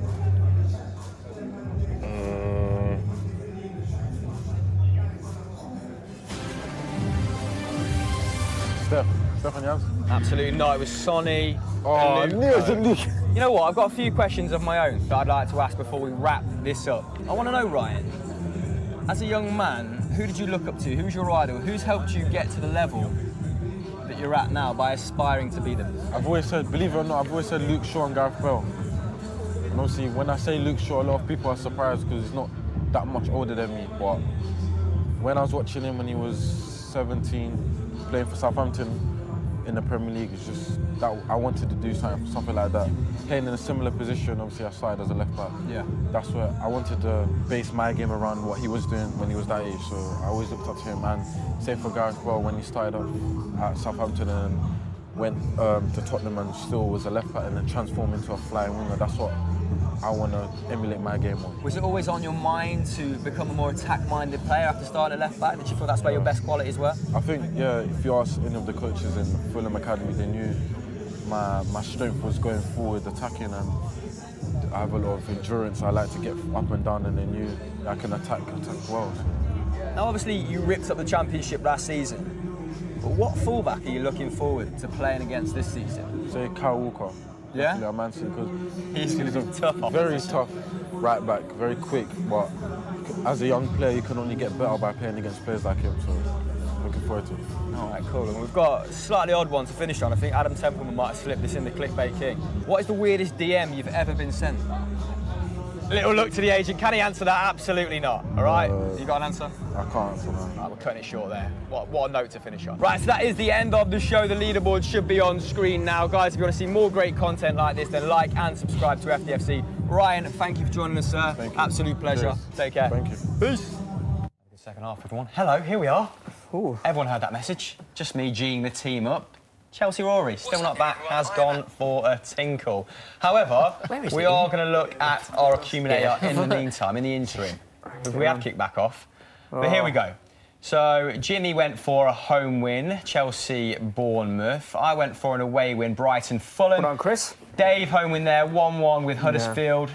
Everton look like edging it, Dave? I think they will, yeah. I think they definitely will. Rory's gone for a home win. Palace versus Southampton. Pato, controversially gone for the draw, which means with West Ham and Wolves, I say controversially, it's 0-0. He's called it bang on at the moment. It means our odds are 50-1. Come on in, Chelsea, Rory. Get seated, sir. Stop calling him Chelsea. No, that's his name. That's his name. That's his name. Oh, that's fine. Things come out of the laptop. It's all gone Pete's on at the start of the second half. We're all good. Anyhow, no one saw it. so in that personal mastermind, I asked Ryan Sessegnon, He's actually gonna do the it. promising young footballer, what's the strangest message he's ever been sent on socials? Wow. And I want to put forward the same question to you. I will. He didn't Been answer. sent? His agent refused to let him Someone answer. sent to him, just to clarify. Being sent, not sent out. That would be Interesting. an even better question. Okay, cool. Strangest message you've received from a fan? Me? When Chelsea Rory. Do you remember that goal you scored against Kidderminster that time? I kind of also don't have to be a fan either. Just I want to know what the strangest message you've ever received is. We're going there. Yeah. We're going the whole I don't know. I have to leave it with that. Okay. Just as diplomatic as he was about QPR. Anyhow, we can see here all the teams coming out for the second half. Roy Hodgson prowling the touchline there. Get in there, Roy.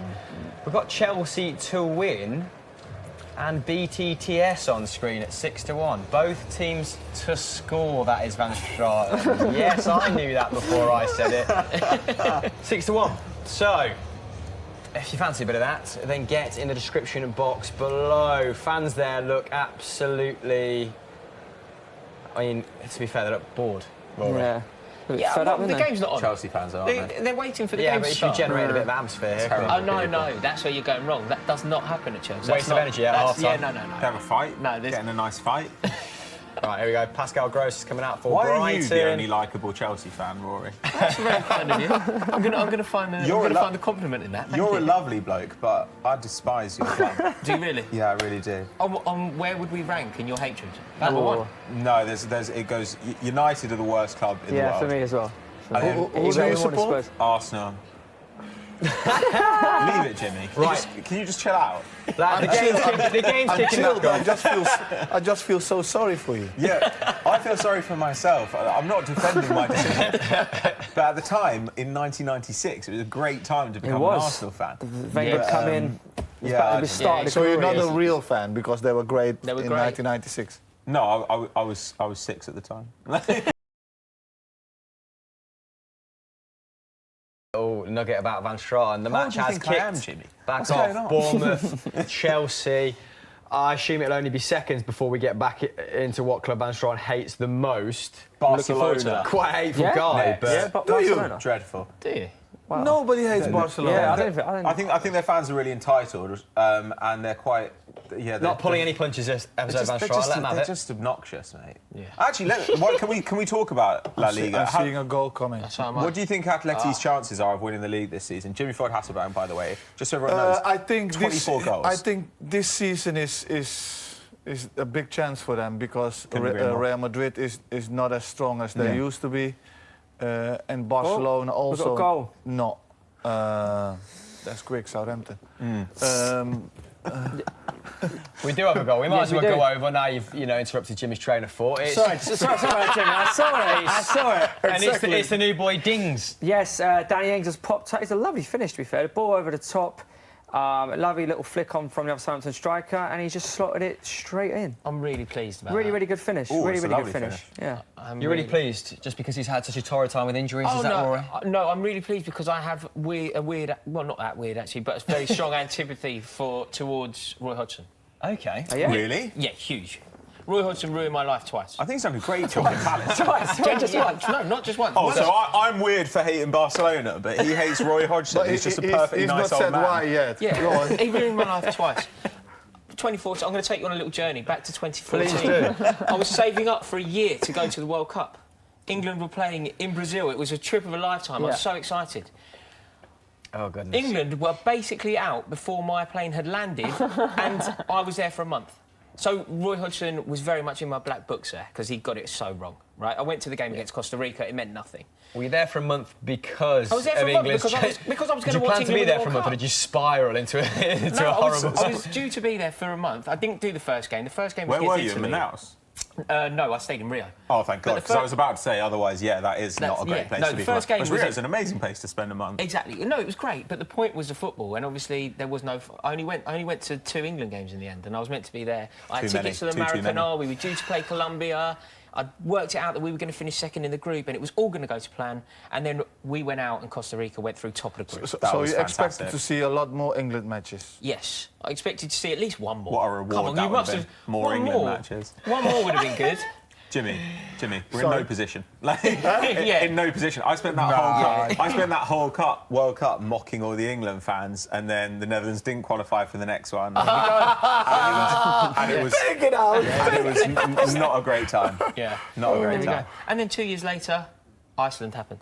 And Yeah. I saved up again, went to That was France. great also. And Iceland happened. That was I will never fantastic. forgive Roy Hodgson. He's ruined my life twice. Patrick is actually an avid Netherlands fan. Is he, comes yeah? from I Dutch ancestry. grew up supporting the Netherlands. So, Just to Yeah. explain Yeah, that little but what dynamic. is happening with the Netherlands is a disgrace. yeah. I Is couldn't- Koeman the man to fix it? I bloody hope so. He's it has to. They just Yeah. need to, stop sticking with their silly beliefs. Which are, just for the rest of us. What, just pass? No, it's not only about pass, but it is first ball backwards, controlling the game, and Sure. then trying to score the perfect goal. And no, Yeah. it doesn't work like that. Not anymore in international football. A lot of teams are very comfortable without the ball. Yeah. So they need to become also comfortable without the ball and learning how to defend. Which is weird because you associate, I mean, at least the best Dutch sides, Johan Cruyff's side, for example, as being expert users of space. So how has that kind of dissipated over time?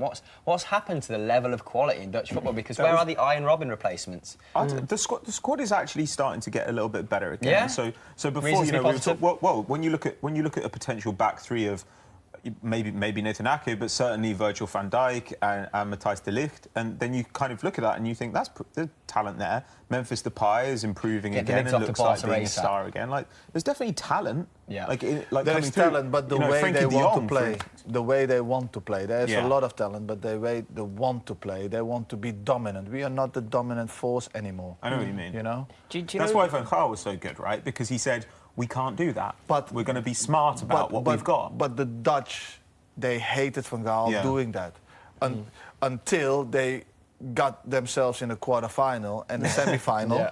and they start loving it. I read somewhere that Van Gaal bid for you while he was manager of Barcelona to the tune of £8 million, and you almost joined from Chelsea. Yeah, Is that true? was a little bit more than 8 million. Oh, okay. But Stick as many zeros as you like, Jim. and to be honest- no. It almost happened.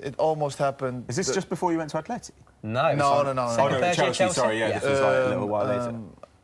He lost the game against Valencia and he got sacked.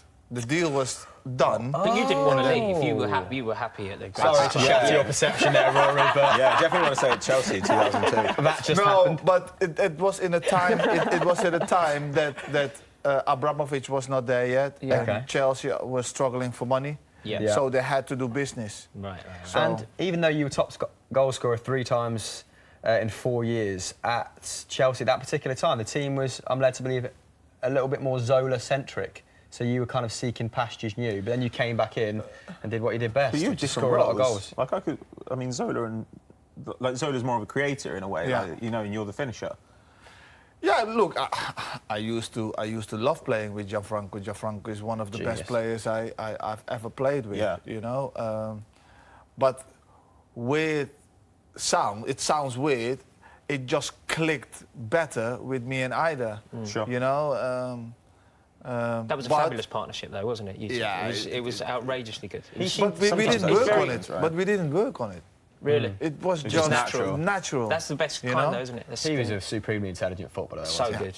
And he seemed to be Very intelligent. provided a lot of the final passes for you. So was he a little bit selfless in that regard? Yes, more selfless Than you. than me. but he scored also a lot of goals, Yeah. and they came from me as well. So, Quite a lot of goals. you know, Not as many as not some as people. many. but- I think 2 times Golden Boot winner, not as many as... I think we had like together 52 in that year, and I had like 27 or 28, and he had, you know, Yes. No, that's the huge. rest, It was a 24. wonderful partnership. But this wasn't is it? It was so good. But this is the thing. I mean, you could actually bring that up with Idago Johnson to go back to the Netherlands thing. You do see like the threads of kind of like of Dutch footballing ideas throughout the world of football, but the Dutch are no longer the best practitioners of them. So that was the frustration about Spain. The Spanish have taken it in over. 2010. Yeah. Like the Spanish were playing what you football. think of Yeah, as like as the perfect example of Dutch football and doing it better. They were counter pressing better. They were doing possession better. That's and they were why doing you're it an against the Arsenal fan, Netherlands. are you? Yeah. Well, Dennis Bergkamp was. Dennis Bergkamp. I mean, he's my favourite. I mean, the talent is undeniably like not as good as it was. Like, so for instance, you were what, the second highest scorer in La Liga in that season. You were Yeah. with Atleti, got 24 goals, Yeah. and that season also in the top 10. Roy Mackay and Patrick Kluivert. How did they still go Those down? are the Dutch strikers just in La Liga that one How season. did Atletico still go down when Jimmy Floyd Hasselbaink scores 24 Because goals? he scored half their goals and no one else did anything. But didn't you also get to the Copa del Rey We final got in the that Copa year? del Rey final. And beat Real And- Madrid and- at the Bernabeu. Yes. You scored And 2. You should remember that. Come on. I do. We won 3-1. The Copa del Rey final, we lost against Espanyol. And you will never believe who was or you will never guess who was the centre half for Espanyol playing against us. Idago Johnson. Pochettino, bang. Yeah. Yeah. Yeah, he's an Was Espanyol man. Simeone He in said that that's why side he with went you? manager. No. He'd gone by then. He'd gone, yeah. Simeone is a little bit older as I am. So what? Are you impressed I knew it was Pochettino, Jimmy? Yes. Thank you.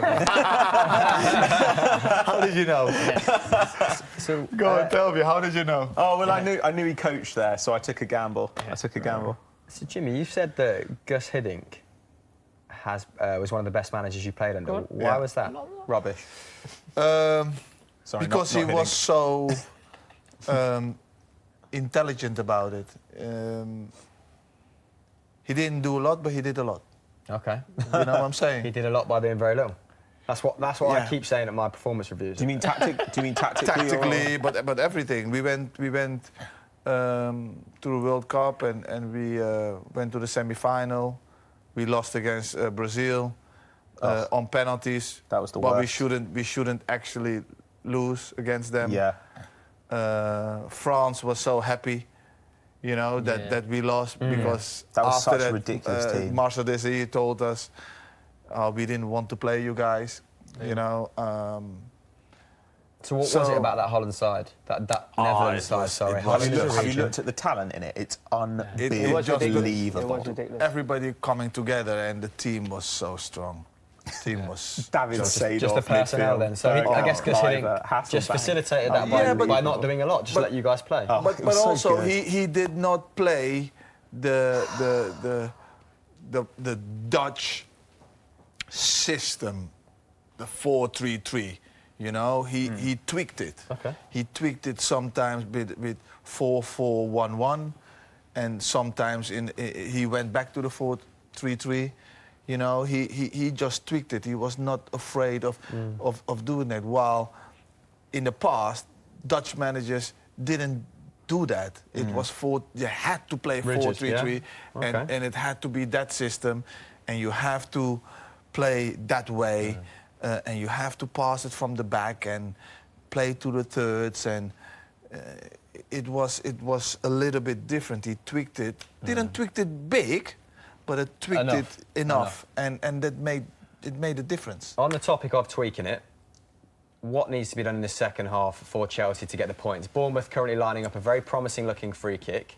We also have offers from Sky Bet for Morata to score first at 9-2, but Bournemouth looking the more likely in the early stages of the second half. The free kick has been dropped to the back post. Excellent And defending there defended from extremely Marcelo. well there. He had no idea- he had your no boy idea what was Marcos.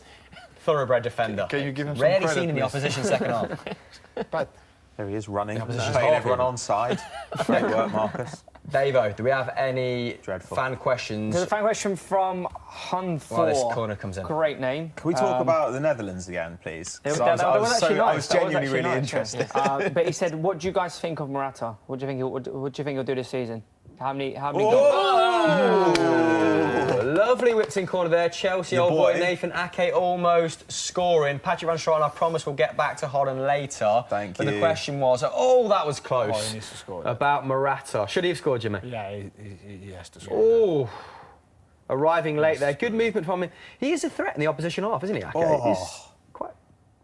Goodness me. Anyhow, let's go back to the question. How many goals will we get this season, and will he have a decent season? Morata, personally, I'm a big fan, and I think plagued by injury in the second half of last season and a severe lack of confidence, I think he needs to be a little bit more nasty, let's say, a little bit more selfish. That penalty against that's probably true. Huddersfield that Jorginho took. If you're a striker who's suffering for confidence, surely you're snatching that out of Jorginho's hands. From a man who snatched several penalties from several hands. I didn't snatch. They knew just that I would put it away, you know. Yeah. So you didn't really suffer any, confidence issues, it would seem, because you're unbelievably consistent after you arrived from Portugal. What advice would you impart to Morata for this season? How can he get back to scoring ways? I think penalty is not really Morata's strength. Okay. You know, I think he needs to have more movement in the box. What's he doing now then? Is he a bit static, or is he outside the box, joining in with no, link-up play too much? there's a lot of play coming from the wide areas when Alonso comes through or William comes through, and you don't see a lot of second movements from him. Okay. You know, his first Is that movement... after your initial run, yeah? Yeah, so you have a dummy run. Okay. You know, so you're taking that defender away to get that space. Or sometimes you have to do that 3 times, you know? More dynamic than with his movement. He doesn't... And it's not... I'm not talking about a lot of meterage here. It's maybe 2-3 meters. He doesn't do that enough for my liking. Interesting. You know? Rory, what's been your take on him? Yeah, Since his arrival, I'm sort of half pulling my hair out with him, to be completely frank. I think, look, before I go into it, I completely respect the fact, you know, he's won the European Cup twice, so he's obviously a good player. But he's nowhere near the player that we crave. Yeah, and, you know, I've been very fortunate with the players that I've been fortunate enough to watch, you know, all through my life, you know, even players who some people don't even rate that highly in the English league.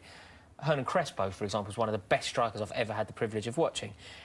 Diego Costa, Didier Drogba, Jimmy Floyd Hasselbaink, Ida Johnson, Mark Hughes, like the list goes on and on. I've been so fortunate. And it's a travesty that Alvaro Morata is now that man. And Alvaro Morata is following in the footsteps of the players that I've just mentioned. Because for me, he's nowhere near that calibre. Interesting. Nowhere near. Because we He's so flat. He's got a really high ceiling. I just think... I mean, let's see. Let's see 5-6 more games if you can put a run together. Dave, let's come over to you for a round-up in the other games. Has anything changed? What's going on? Foul in the Bournemouth-Chelsea game. Back over to Dave, please. Yes, Crystal Palace, Southampton. Palace should have scored. The ball was knocking about in Southampton's penalty area. Benteke should have scored.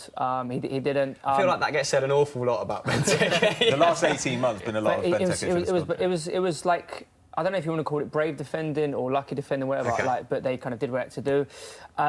Everton, Huddersfield. Theo Walcott's come off. I think he's got a bit of a knock. Brighton against Fulham. Again, not much happening in that. Still 1-0 Fulham. West Ham, Wolves. It's about even Stevens there, really. Did Adama Traore start, do you know, or has he just come on? Because I just saw him in my peripherals. And, he's an easy guy to spot, isn't he? I think he has just actually come on. Yeah, just came on. Got that confirmed in my ear. Jason Bourne style. Bang. Anyway, back to the game. Morata's just gone off. Morata's just gone off? Yeah. Right on cue. Who's come on? Giroud, yeah. Oh, here it comes. You've gone route one. Very handsome front line. Morata and Giroud. Come on, relax, Jim. Yeah. What do you think to that beard? From Giroud. Patrick, that beard or Nuno Espirito Espirito Santos. Oh, any S's, mate, mouthful. any day. The Super NES. It's fantastic. Giroud's hair has gone horribly wrong. Didn't he say that if France win the World Cup, that he'd shave his head? Yeah. And then that's why he did Hours of recovery, though. It'll be gorgeous. Yeah, he's a very good-looking man. I don't know. Anyway, It's a bit Ryland. what do you make of Giroud, Jimmy? Because he seems to have assumed the role as super sub at Chelsea. Yet Fulham. again. Oh, it's goal. Fulham Oh, scores. sorry to interrupt. Back over to Dave for Yes, the goal. Fulham. Mitrovic just scored. The man is literally on fire. Mitrovic, he has popped up with, a lovely goal. Well, I say lovely goal, pretty horrendous defending from Brighton. But he stuck the ball in the back of the net, and it's now 2-0. So I fancy him to go on and win that game pretty comfortably now, because Brighton are not really offering much in the other end of the pitch. Yeah, I think he'll prove somewhat of a bargain at £20 million for Fulham this season. And he's in my dream team, Can so see that being is crucial. fantastic news. Oh, yeah, brave shout from you. Where's the Newcastle Mitrovic fan? and Mane. Right, so back to Giroud. Jimmy, what are your thoughts on him? How important is he going to be to Chelsea's bid to regain a Champions League spot? Very important. I think last year when he came in, he was a breath of fresh air. He scored very important goals. I think he is a focal point. I think Hazard and William can play off him because he holds the ball better than Morata. Morata has more depth in his game. He doesn't have that much depth in his game, but you can cross balls now into the box, and he will thrive on those crosses. Interesting. Dave, we have a Yes, handball there's and a a penalty. Over to penalty you. at Crystal Palace to Southampton. They are about to step up and potentially make it 2-0. I will about to tell you who is about to take the penalty. I would imagine it is Charlie Austin. He's over the ball. One Let's, attacker handball there. let's stay It was with a this pretty game, then. sloppy bit of defending, really. He's going to punish him. He stepped up and he's saved Oh, another second penalty of the day. Yeah, that was a very poor penalty. I feel the first one in the Brighton game, it was a very good save. That was a shocking penalty. Mark Hughes will be fuming. I think it's been some time since Charlie Austin scored his last goal. He's going through a really bad patch. But- Great opportunity there to end it, It was a very, very poor penalty. but he hasn't. Going back to Jimmy's point, Giroud, Rory, has proved at the World Cup he can play very, very well in a 4-3-3. He wasn't prolific at the World Cup, and his form did deteriorate a little bit as the tournament went on. But he really enabled Mbappe and Griezmann to. He was the focal point, like you said, and he got the best out of them. It makes other players play better around him. Yeah, absolutely, and what you just said there about him not being prolific is kind of irrelevant, because what he does is he allows other players and your more creative players to get the ball. He creates space. He can be a foil for the likes of Pedro, Hazard, Willian, and if somebody can just do that, if somebody can be almost a sacrificial lamb to allow the brilliance of Eden Hazard to thrive, you're laughing. Like, you are competing for the Premier League, absolutely, if that can happen. And for that reason alone, I think that Olivier Giroud should be starting for Chelsea over Morata. Interesting. Maybe we should put that out on a poll, Dave, on No, Twitter. I'll lose that one. Get Zach to get that going behind the scenes. Yes. Zach is I'm answering just about all to of your WhatsApp questions Zach now, about to on WhatsApp him. YouTube. So get them into him on the chat bar, just to the right of screen or left of screen. I've got my What are we bearings. doing? And Chelsea are Bournemouth is the better team. I think. inviting pressure here from Bournemouth down is their great. left-hand So side. slack. It's so pointless, that. Sorry, who was guilty of that? The keeper, really, it was a bit of a shambles at the back, all in. But then the keeper is obviously, I know it's the ethos, but rather than going long looking for Giroud, trying to just move the game further up the pitch, he's tried to play a first-time ball to our right back, and he just knocked it straight out of play. It's ridiculous. So frustrating. Kepa, of course, brought in because distribution is strong, but you know you do take those risks, don't you? Oh, You here play- comes the play that long system. throw. And That liquid Rory football. Delap Yeah. Go on. is back in spirit, if not body. Brilliant. Bournemouth been okay, been positive at the start of the second half, Yeah, they've so been we might playing see very some changes sooner rather than later. I think Pedro is coming in. Yeah. Interesting. Well, Or he's just Has he just right? has he just come in? Yeah. or is he coming? Well, we've seen Morata's already been swapped out, haven't we? Chances galore at the moment. Sarri definitely been progressive on that front. Dave, over to you for some highlights Yes. of the action. Saints are miles There on was a top. Southampton player has just hit the bar. Lovely whip ball to the far post. The winger has taken a shot. Decent save. It's come back out, and the striker has actually hit the post when he probably should have scored, to be honest. Oh, no, it's a pretty decent chance. There was a defender putting him under a lot of pressure. Yeah, and also Everton almost just scored. But I was watching the Crystal Palace game. Yeah. El Yunusi causing havoc down that left wing for Southampton. Talking of wingers causing havoc, Pedro is on now and he's on the ball for Chelsea, just giving it away. But your man Alonso picks it up in central midfield, of course. That's where he is. Goal This is Mateo for Kovacic. Brighton. Sorry. Oh, it's all kicking off back to you, David. Yes, Glenn Murray. Glenn Ross. This is what I call this. I will call this an absolute wonder goal from 2 yards. An absolute wonder goal. Oh, the Glenn Murray special. Yeah, it's a tap in. But you know, They all count, as Jimmy said. But that's the thing, to see like the striker had to be there to put it in the back of the net. So fair play to Glenn Murray. It's now a 1-1 in that game. No, 2-1. I will check the score in a minute and let you know what it is. It's 2-1. A little bit of to suspect goalkeeping there.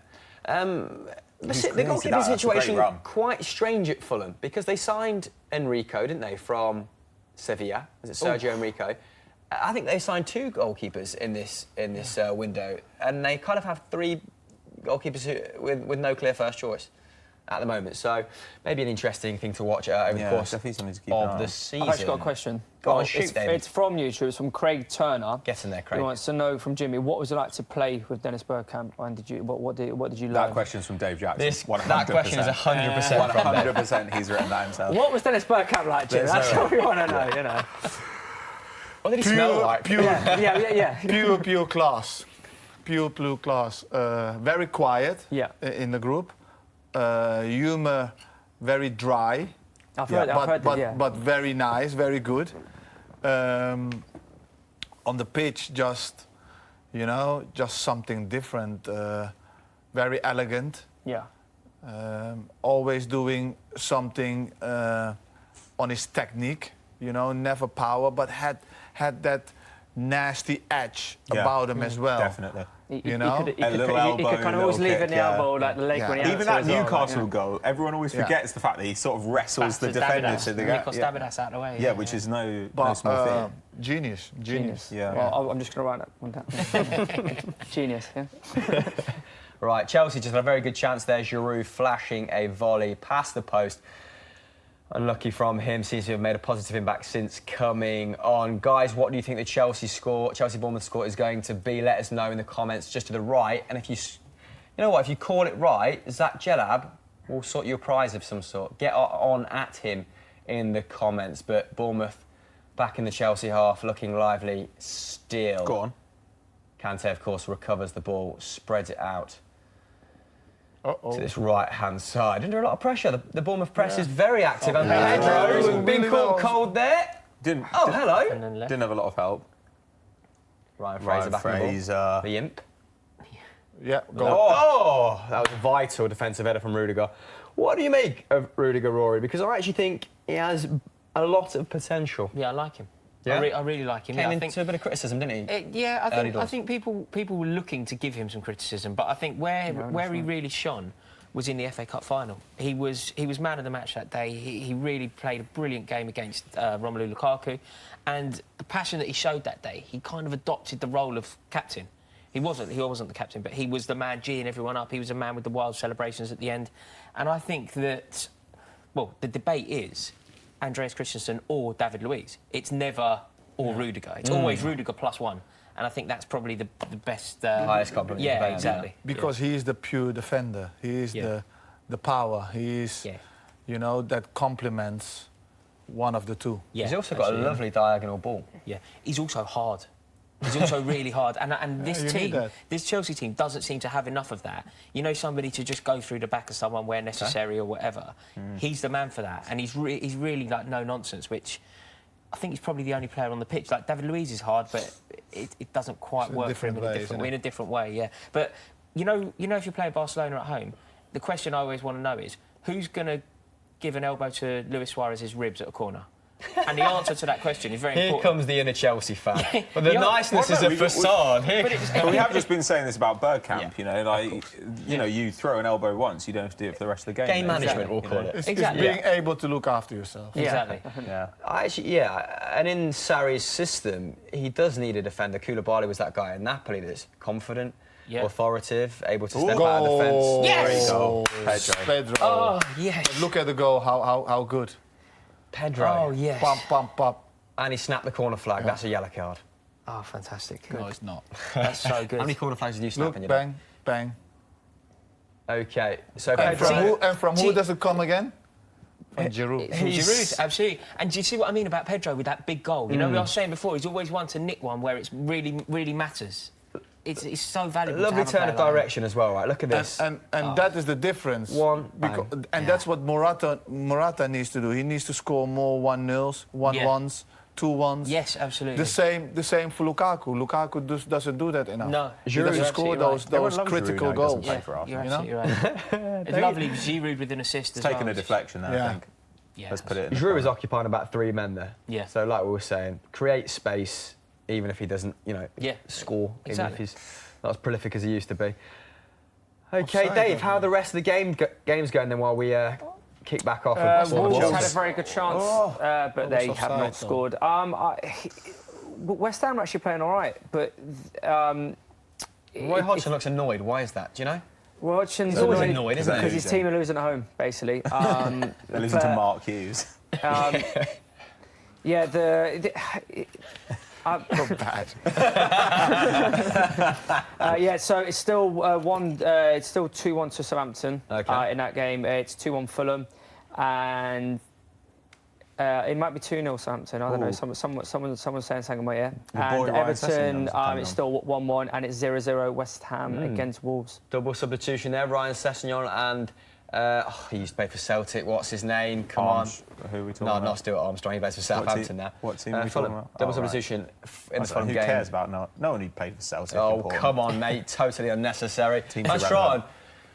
you have looked in depth at Sessegnon's numbers last season. How well Have I? equipped do you think he is to take on this Premier League campaign? I mean, his numbers looked exceptional in the Championship Yeah. at 17-18, which is a tough physical league. And generally speaking, when players are at that stage of their career, they often struggle with the physicality. So the fact that he was able to put up good numbers there, pretty impressive. I think it was something like 0.5 expected goals and assists per game, which is really quite impressive. And if he puts up a similar production, like in a couple of years in the Premier League, then he'll be one of the best players in the lower half of the league. He's got so much time to develop.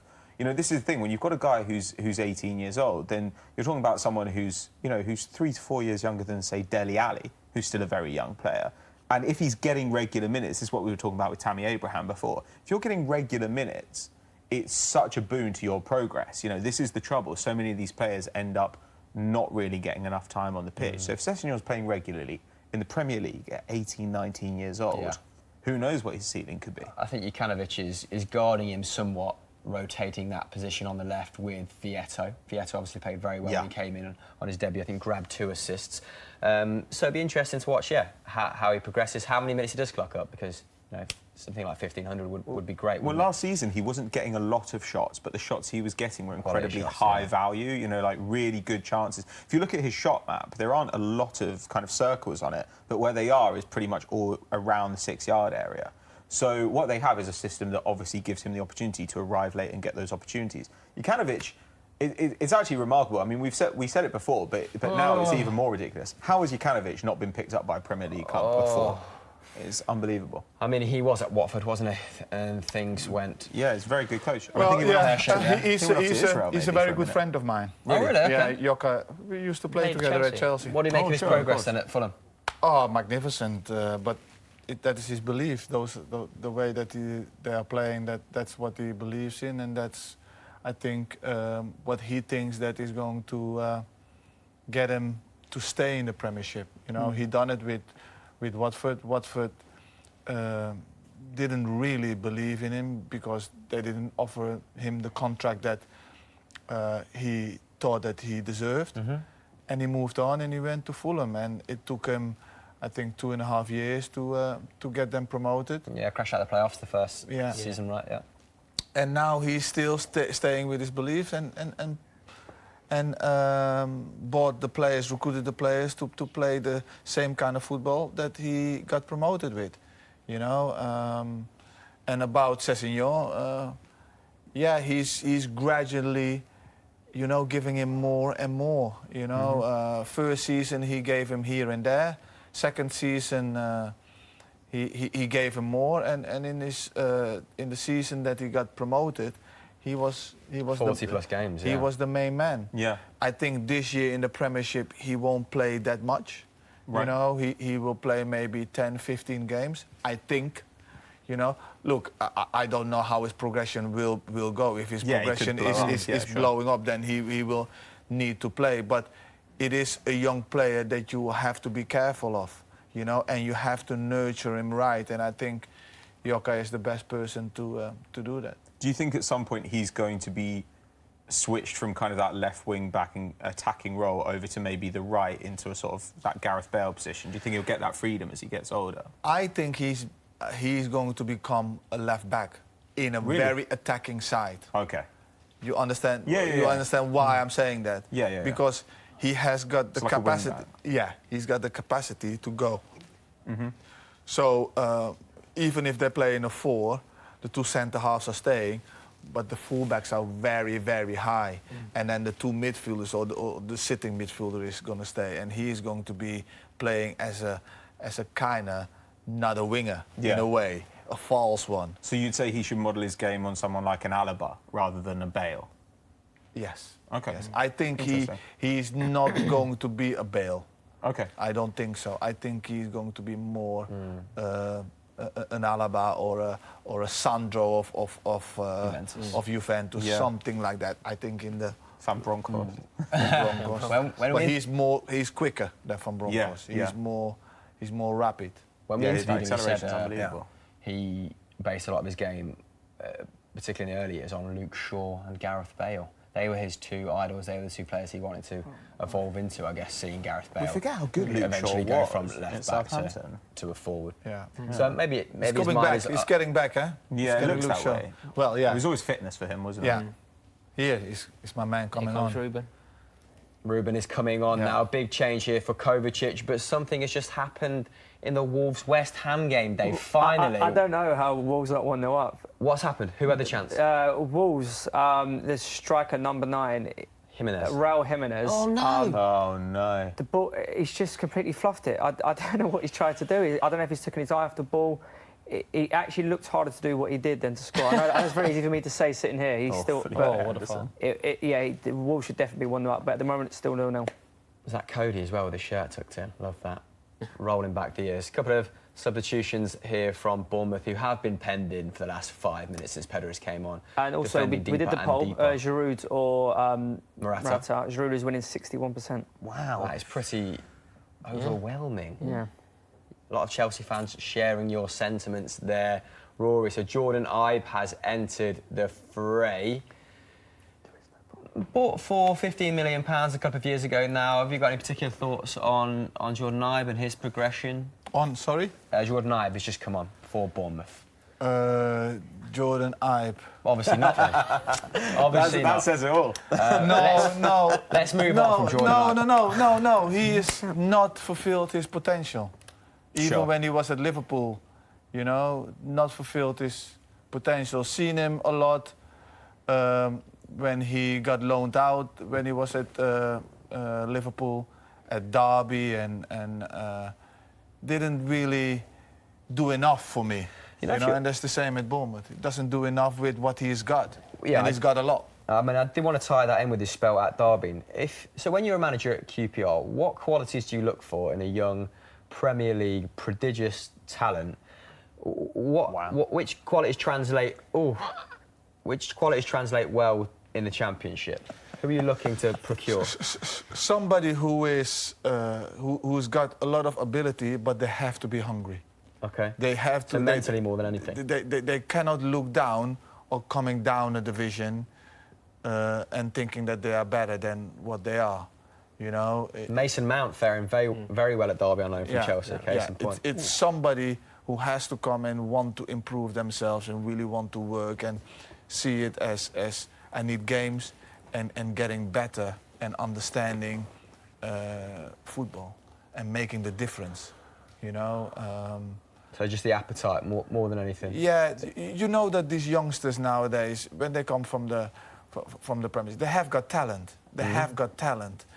It's the hunger that at times keeps them back. Okay, some of them maybe a little bit entitled then, coming from big clubs, comfortable environments. Yeah, it might be that it might be they haven't suffered really yet, you know. And at times you see when people are suffering, there's where you see the real them, you know. The real ballers. Yeah. So the talent alone isn't enough? enough. No, it isn't enough. I remember at Chelsea a few years ago, we had a player called Josh McEachran, and it was all about him.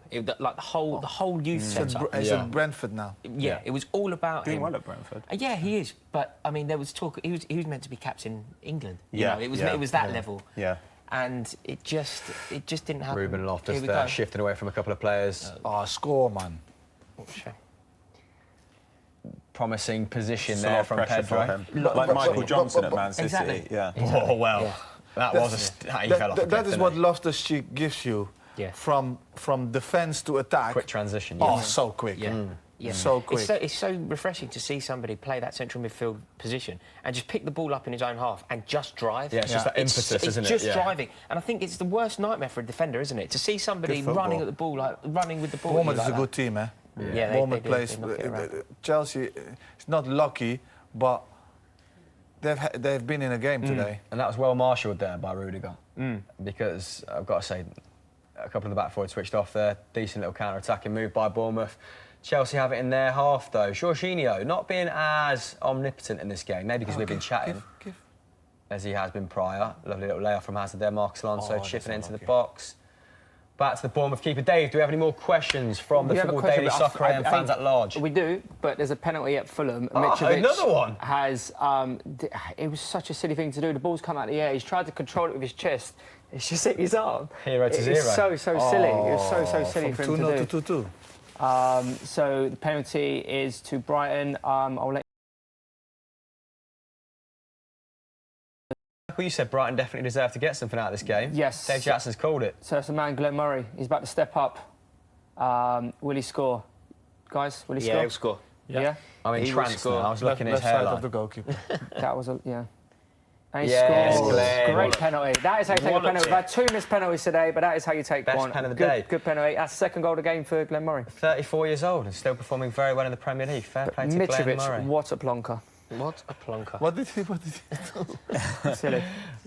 Okay, So questions from Soccer AM's YouTube, on the Soccer AM YouTube channel is, we kind of talked about him a little bit. Will Jose get the boot? For me, he's gone. Really? Yeah, for me, he's gone. I can't see. The only thing keeping him in a job for me is finding the right replacement. I don't think it's him being kept in a job. I think it's, can you get Zidane? Can you get Conte? Rather than let's keep Mourinho. Conte would be great. Conte would be great. Conte would be great. Like, not stylistically. Oh, Chelsea, another goal for Chelsea. Eden Hazard arriving there.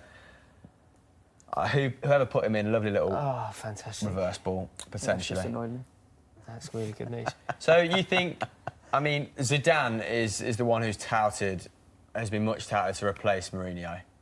But you think Conte would be a better fit, yeah? I think, I think Antonio Why would you Conte- think that Conte would be a better fit? I don't understand I that. think that Conte's a fantastic manager. I think he's a natural winner, and I think what he achieved at Chelsea was outrageously good. He was there for 2 full seasons. We won the league and the cup, and people somehow have the audacity to say that he wasn't a success. It was incredibly good, and I think history will be really kind to Antonio Conte at Chelsea. Just briefly describe the goal for me, Rory, because that was your boy Marcus Alonso popping up in the box. it was a dazzling brilliance. You need to ask Patrick that, of Eden actually. Hazard. Yeah. Lethal. Lethal. It was outrageously good for Eden Hazard. Beautiful link-up play with Marcus Alonso. Yet another contribution. He's now contributed, 6 times to goals this season? 10 goals that you scored. 6 times to 10 goals. Contributed to a lot of the ones you can see. Unreal. Ruben off the cheat there, lovely out to Eden A Hazard. beautiful finish. Oh, beautiful Begovic. finish from Eden Eden A Hazard. gift to his old club. Oh. Oh, he should I have must been say, shot. this is looking a lot more fluid now with Ruben Loftus-Cheek on. It really is. Jimmy, you called Yeah. it. Yeah, look, obviously the game is open now, so it's a little bit easier for him to come in, Right, yeah. and the spaces are there now.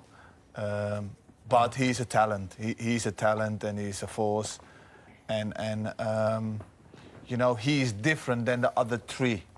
You know, the other three are small, nippy. You know, he's a not little someone- bit bigger. He's a little bit more powerful, and they can do with that power, I think.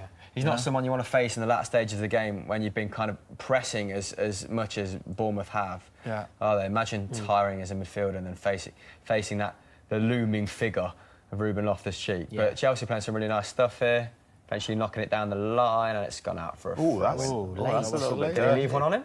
A little bit. I think he might A have. tiny bit. Are we going back to it? No. Lee Mason throw in, and Bournemouth are making a substitute. their final one, I think.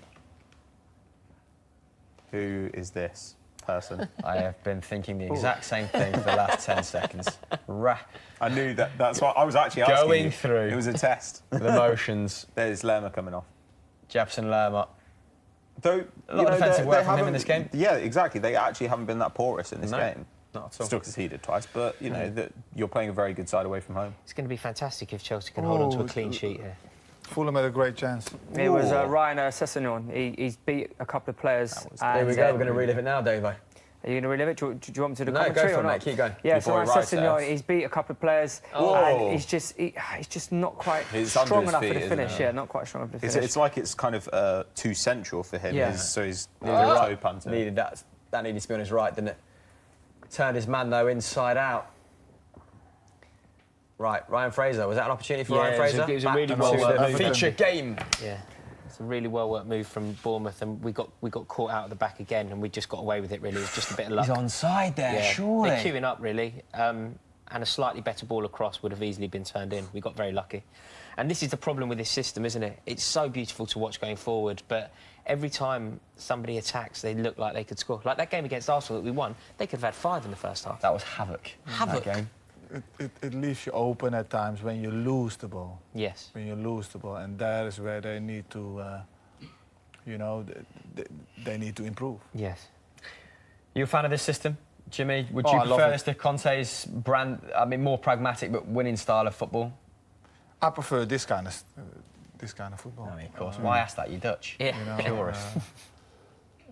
if I have the tools and the players, that's the kind of football I would like to play. Okay. You know? So you'd use So- what Sarri as the kind of the barometer. Well, if you look at Sarri, he's quite similar to Pepe. He's quite similar to the Dutch way. He's quite similar to, you know, Pochettino, you know, Bielsa, you know. But then they tweak it to their own. Oh, that's unlucky. Then they tweak it to their own way, you know. And little variations on it. What do you think Yeah. for Bielsa at Leeds? That's fascinating, isn't it? And they've made a great start, and they seem to have embraced him yeah. as a club, as a city. I did the game yesterday, Leeds against Borough. Leeds tried to play out from the back and tried to pass, and Borough came and Who did you made want to it- win that? Pulis and Bielsa, that's a and meeting made- of styles. And it was because it was beautiful to see, and it was good to see Pulis as well, because he stopped them being fluent, and he didn't give one chance away. It's now almost 8 hours that they haven't received a goal against. That's And that's how you win leagues. But West That's how Brom you and get Stoke are, promotion. Yeah. You know, keeping one eye on him. it is how it is. You know, he made it very, very difficult. He condensed the space, and Leeds didn't have one chance. You know, but the Leeds have made a magnificent start. If they draw against these kind of teams and they win the others, they're gonna be promoted. You know, so they are going in the right direction. Very briefly, who else has caught your eye in the Championship then? Brentford. Yeah. I like how Brentford is playing. They've been on the cusp for a couple of years, haven't they? Yeah, playing really good football. and Leeds. I like how Bolton has started, because everybody thought that Bolton was one of the teams that would go down, but they've started really, really well. They're still unbeaten. What is nice to see, you know? Talking of nice to see, Dave Jackson, what else have we got on the I've got the a old question. comment? Got a question from Soccer AM's YouTube channel from Ryan O'Sullivan. He's asked me to ask Jimmy if he thinks the Dutch will qualify for the next Euros. They better do. I hope so. I do think so. Yeah. I do think so. I think if it doesn't, it would be a disaster. Yeah. You know. Well, that's right. Especially that Koeman has gone back now. It's Yeah. another goal. I was going to. Oh, hello. Another one for Southampton. There's a goal for Wolves and a goal for Southampton. Who are we doing first, fantastic. Davo? Say Take again, your pick. Who are we doing first? I think we should go to Wolves. I think Carlos Sanchez has had an absolute nightmare. Oh, I'm Adama stunned. Traore. Yeah. Is that his first goal for his I'm new club? stunned that First Carlos goal ever. Sanchez is not. First been good. goal ever. No, it's his I think it's second. But yeah, 15 dribbles a game. But That is a massive Did you 3 just points for dribble it in? Wolves. that there we is. go. It's Oh, playing up there. see you by later. Strauss. Nice press there from Wolves. Oh, Well, look that at him might go! be the Look at him final go! third. Oh, Like a steam what train. a bloke. Lovely finish. Really Near good post finish. Adama Traore getting his goal. A lot of people wondering how he'd fare in the Premier League after absolutely ripping it up in the Championship Oh, last dear season, me. completing a lot of dribbles in Tony Pulis's very defensively minded side. And then also in the Crystal Palace Southampton game, Southampton have now put the game to bed, and that is a massive 3 points for Southampton and a massive, or what should be a massive 3 points for Wolves as well. Really surprised about that, lads, because I thought Palace would fare really well against this sort of side. So impressive against I Liverpool. think the thing is more because comfortable playing on the counter. Well, there was no Zaha. That's it. It's like, and that I think that basically says it all. If he's not playing, they could be in massive trouble with Crystal Palace. If he's playing, then I think they'll probably stay up quite comfortably. But if he's not, they could be in a massive bit of trouble. Van Straan, thoughts on Palace? I still think Palace probably have enough to stay up, and I do like Roy Hodgson. I think Roy Hodgson is a good manager.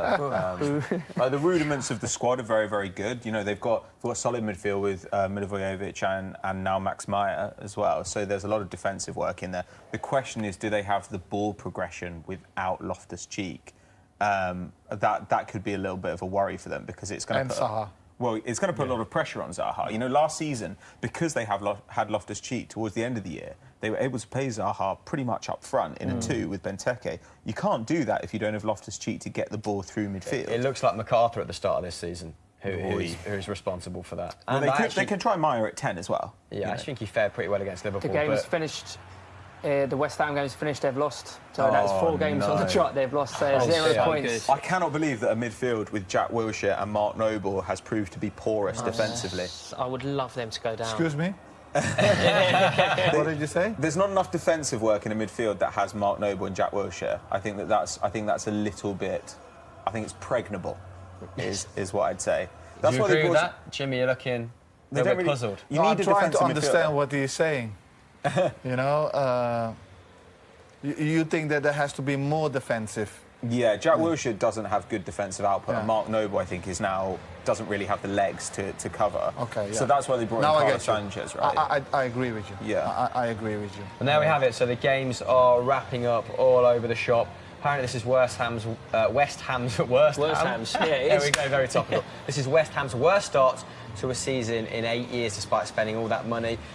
However, system change into Pellegrini.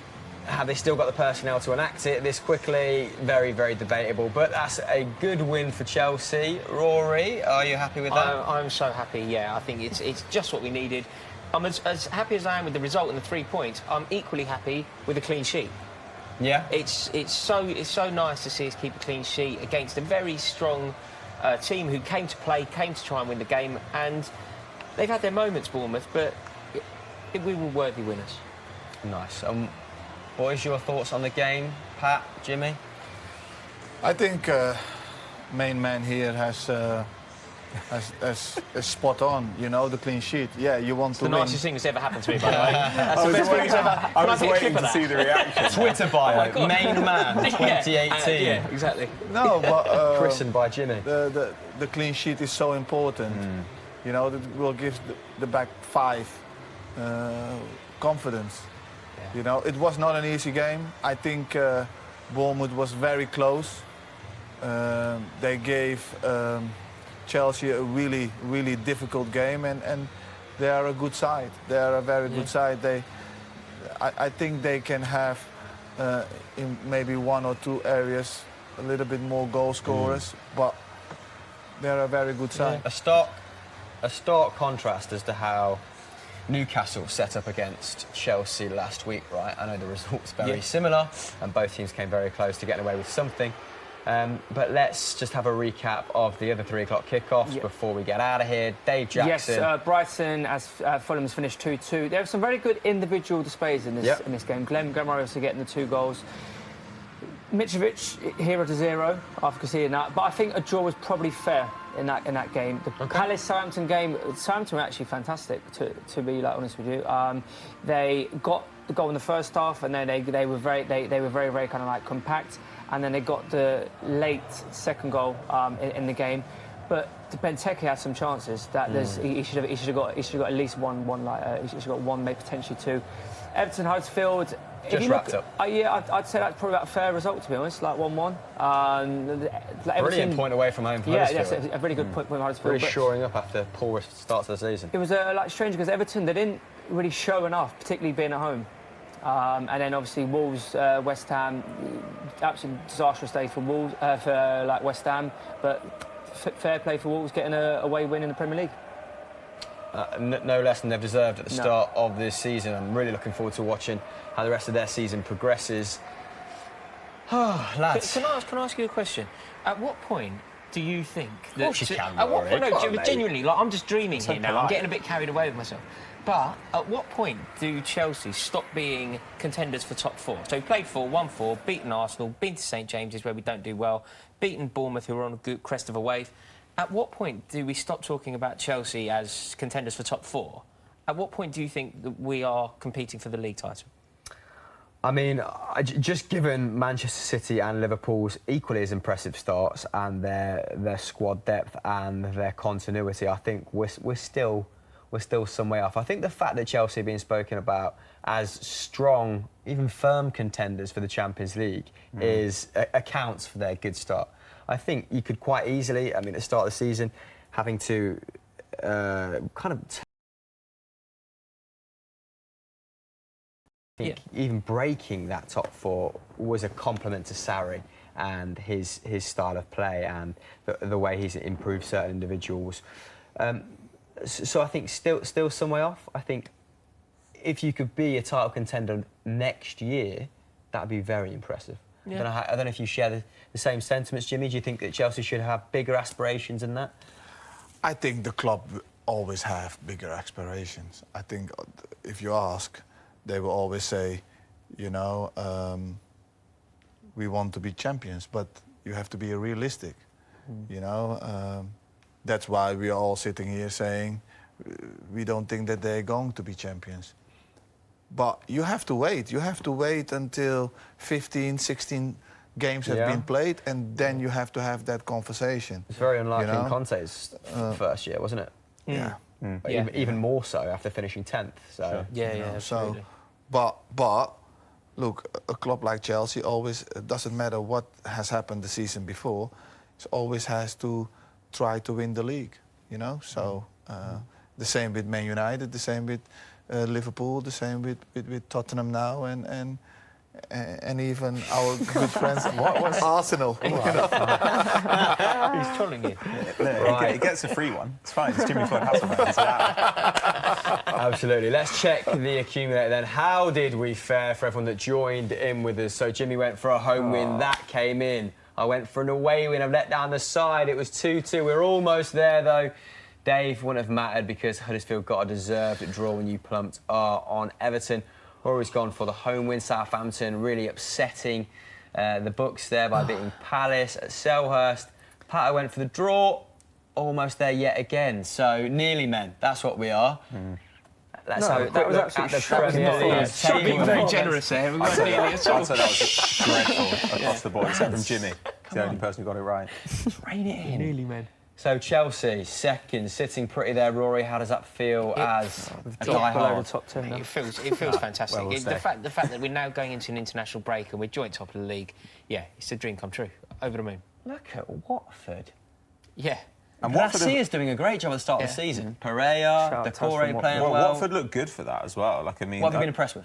they've been better in attack than I thought. Like Gracia had a good reputation as a defensive coach, but in attack it was unsure whether he could get good production out of this team, especially after the loss of Richarlison, who obviously was kind of their chief outlet last season. But Pereira's been excellent. He's been, as you'd expect a player you got from Juventus, he's been very, very good. And I don't know. I don't know that I think if they were to get in the top half, they'd be absolutely delighted. But we were talking about them as potential relegation candidates before the season, so they might have already got themselves out of trouble. You pick up a couple of points you aren't expected to, and you can actually have quite an easy season, relatively speaking. On the subject of relegation, let's check out the bottom half of the Premier League. Oh, that's so Go on, lovely to Arsenal. see. West Ham, Burnley and Newcastle. That's quality. That's like so the good. away table from last season. Arsenal all the way down there. United below. Still, this is great, yeah, just isn't some it? things above United. Regardless West of Ham how bottom. It's amazing, isn't it? But Arsenal has played Chelsea, Man City. City. Yeah, absolutely. Yeah. So regardless of how the I mean, table it's funny, though, is isn't it? shaping up, who do we see is going down, chaps? I mean, it's very early to talk about this, but having now at least seen the brand of football everyone is playing and the personnel they've procured over the summer, who are your favourites? Starting with you, Rory. Cardiff, Huddersfield and West Ham United. Nice. West Oh, Ham. the last one there is more optimism than anything I'm else. definitely with you on 2 out of 3. What about you, Jim? I don't think I'm going that. to call you Jim from now on because we're friends now, right? Yes, JFH. JFA. we are cool. We are cool. I don't think that West Ham will go down. No, But we hope, right? No. Big time. I think it will be between. I think it will be difficult for Cardiff. I think because of the investment and the way of play. Even though I would like them to stay in, it's one of my old clubs. My old clubs. That's where you retired, right? That's where I retired. Yes. And then the other one is Huddersfield. I think they don't score enough goals. They scored one today, but they win games 1-0. Or Meunier is really going to have to step up this season if they're to do anything. And when they right? get goals against, they struggle. And the third one, I don't know. It's going to be. That's what makes it exciting, though, right? It makes it very exciting. It makes it So a there we good have it. premiership. Dave, I take it we have no final questions from social before we depart because you've shut your laptop and you look like you're on easy street now, mate. You're down tools. You know, I guess my And we're final out of question is it Jimmy? Is like, who was the greatest player that you played with them? 'Cause we kind of asked who was the toughest player, who was the best player you played with. There was a player at Atletico Madrid called Valeron. Yeah. Best player ever. Really? Better than Bergkamp. Different. No, Better for you to play. In the same league. Wow. He was skinny like that. He like a piece of. If you look at him, you know, if you look at him, you would not say, "Oh, you are a footballer." Yeah. But as soon as he put his jersey and his stuff on and he gets on the pitch, every ball that he gets, he already know what he's going to do and where it's going to go and how he's going to do it. He would never go in a physical battle, because he knew he was going to lose. But he was clever enough not to have to go in that physical battle. Yeah. You know, he was a number 10. That year that I scored 24 goals, I think something like 14 assists from him. 0 headers. He was 0 headers. Yes, 0 headers. He was one of those players that rather give you the assist than score himself. Like a sort of But a Guti type. He was so clever, always in the right space, always between the lines, always, you know, when he used to play a rondo. You know what a rondo is? Yeah. In England, they play a rondo to get you in the middle. Sure. In Holland and Spain, it is a training session. It is part of the training session, not to go in. The two in the middle, you keep them in as long as possible. Uh-huh. He would never go into the middle. Really? he would never go into the middle. He would always have an answer on whatever ball you give him. Nice. You know, he was just. So just that supreme match intelligence. Yeah. Quality. It's a good answer. Yeah. Well, nice. Thank All you. right. Thank you for joining us, Jim. Thank you for having A little me. bit mesmerising. Well, tell us more, Jim. I'm just going to get my pyjamas on. Let's stay here all night. Right, that's it. It's the end of the show. Jimmy, thank you for joining us. Top man. Thank Boys, Rory, Pato, Jacko, thanks for joining us. I'll see you at work on Monday. Guys, please like and subscribe to Football Daily's social channels, Soccer AMs. It's all good stuff. Let us know how you viewed the show in the comments below. Back in 2 weeks. International break, isn't it? Give us all a week off. Bye-bye.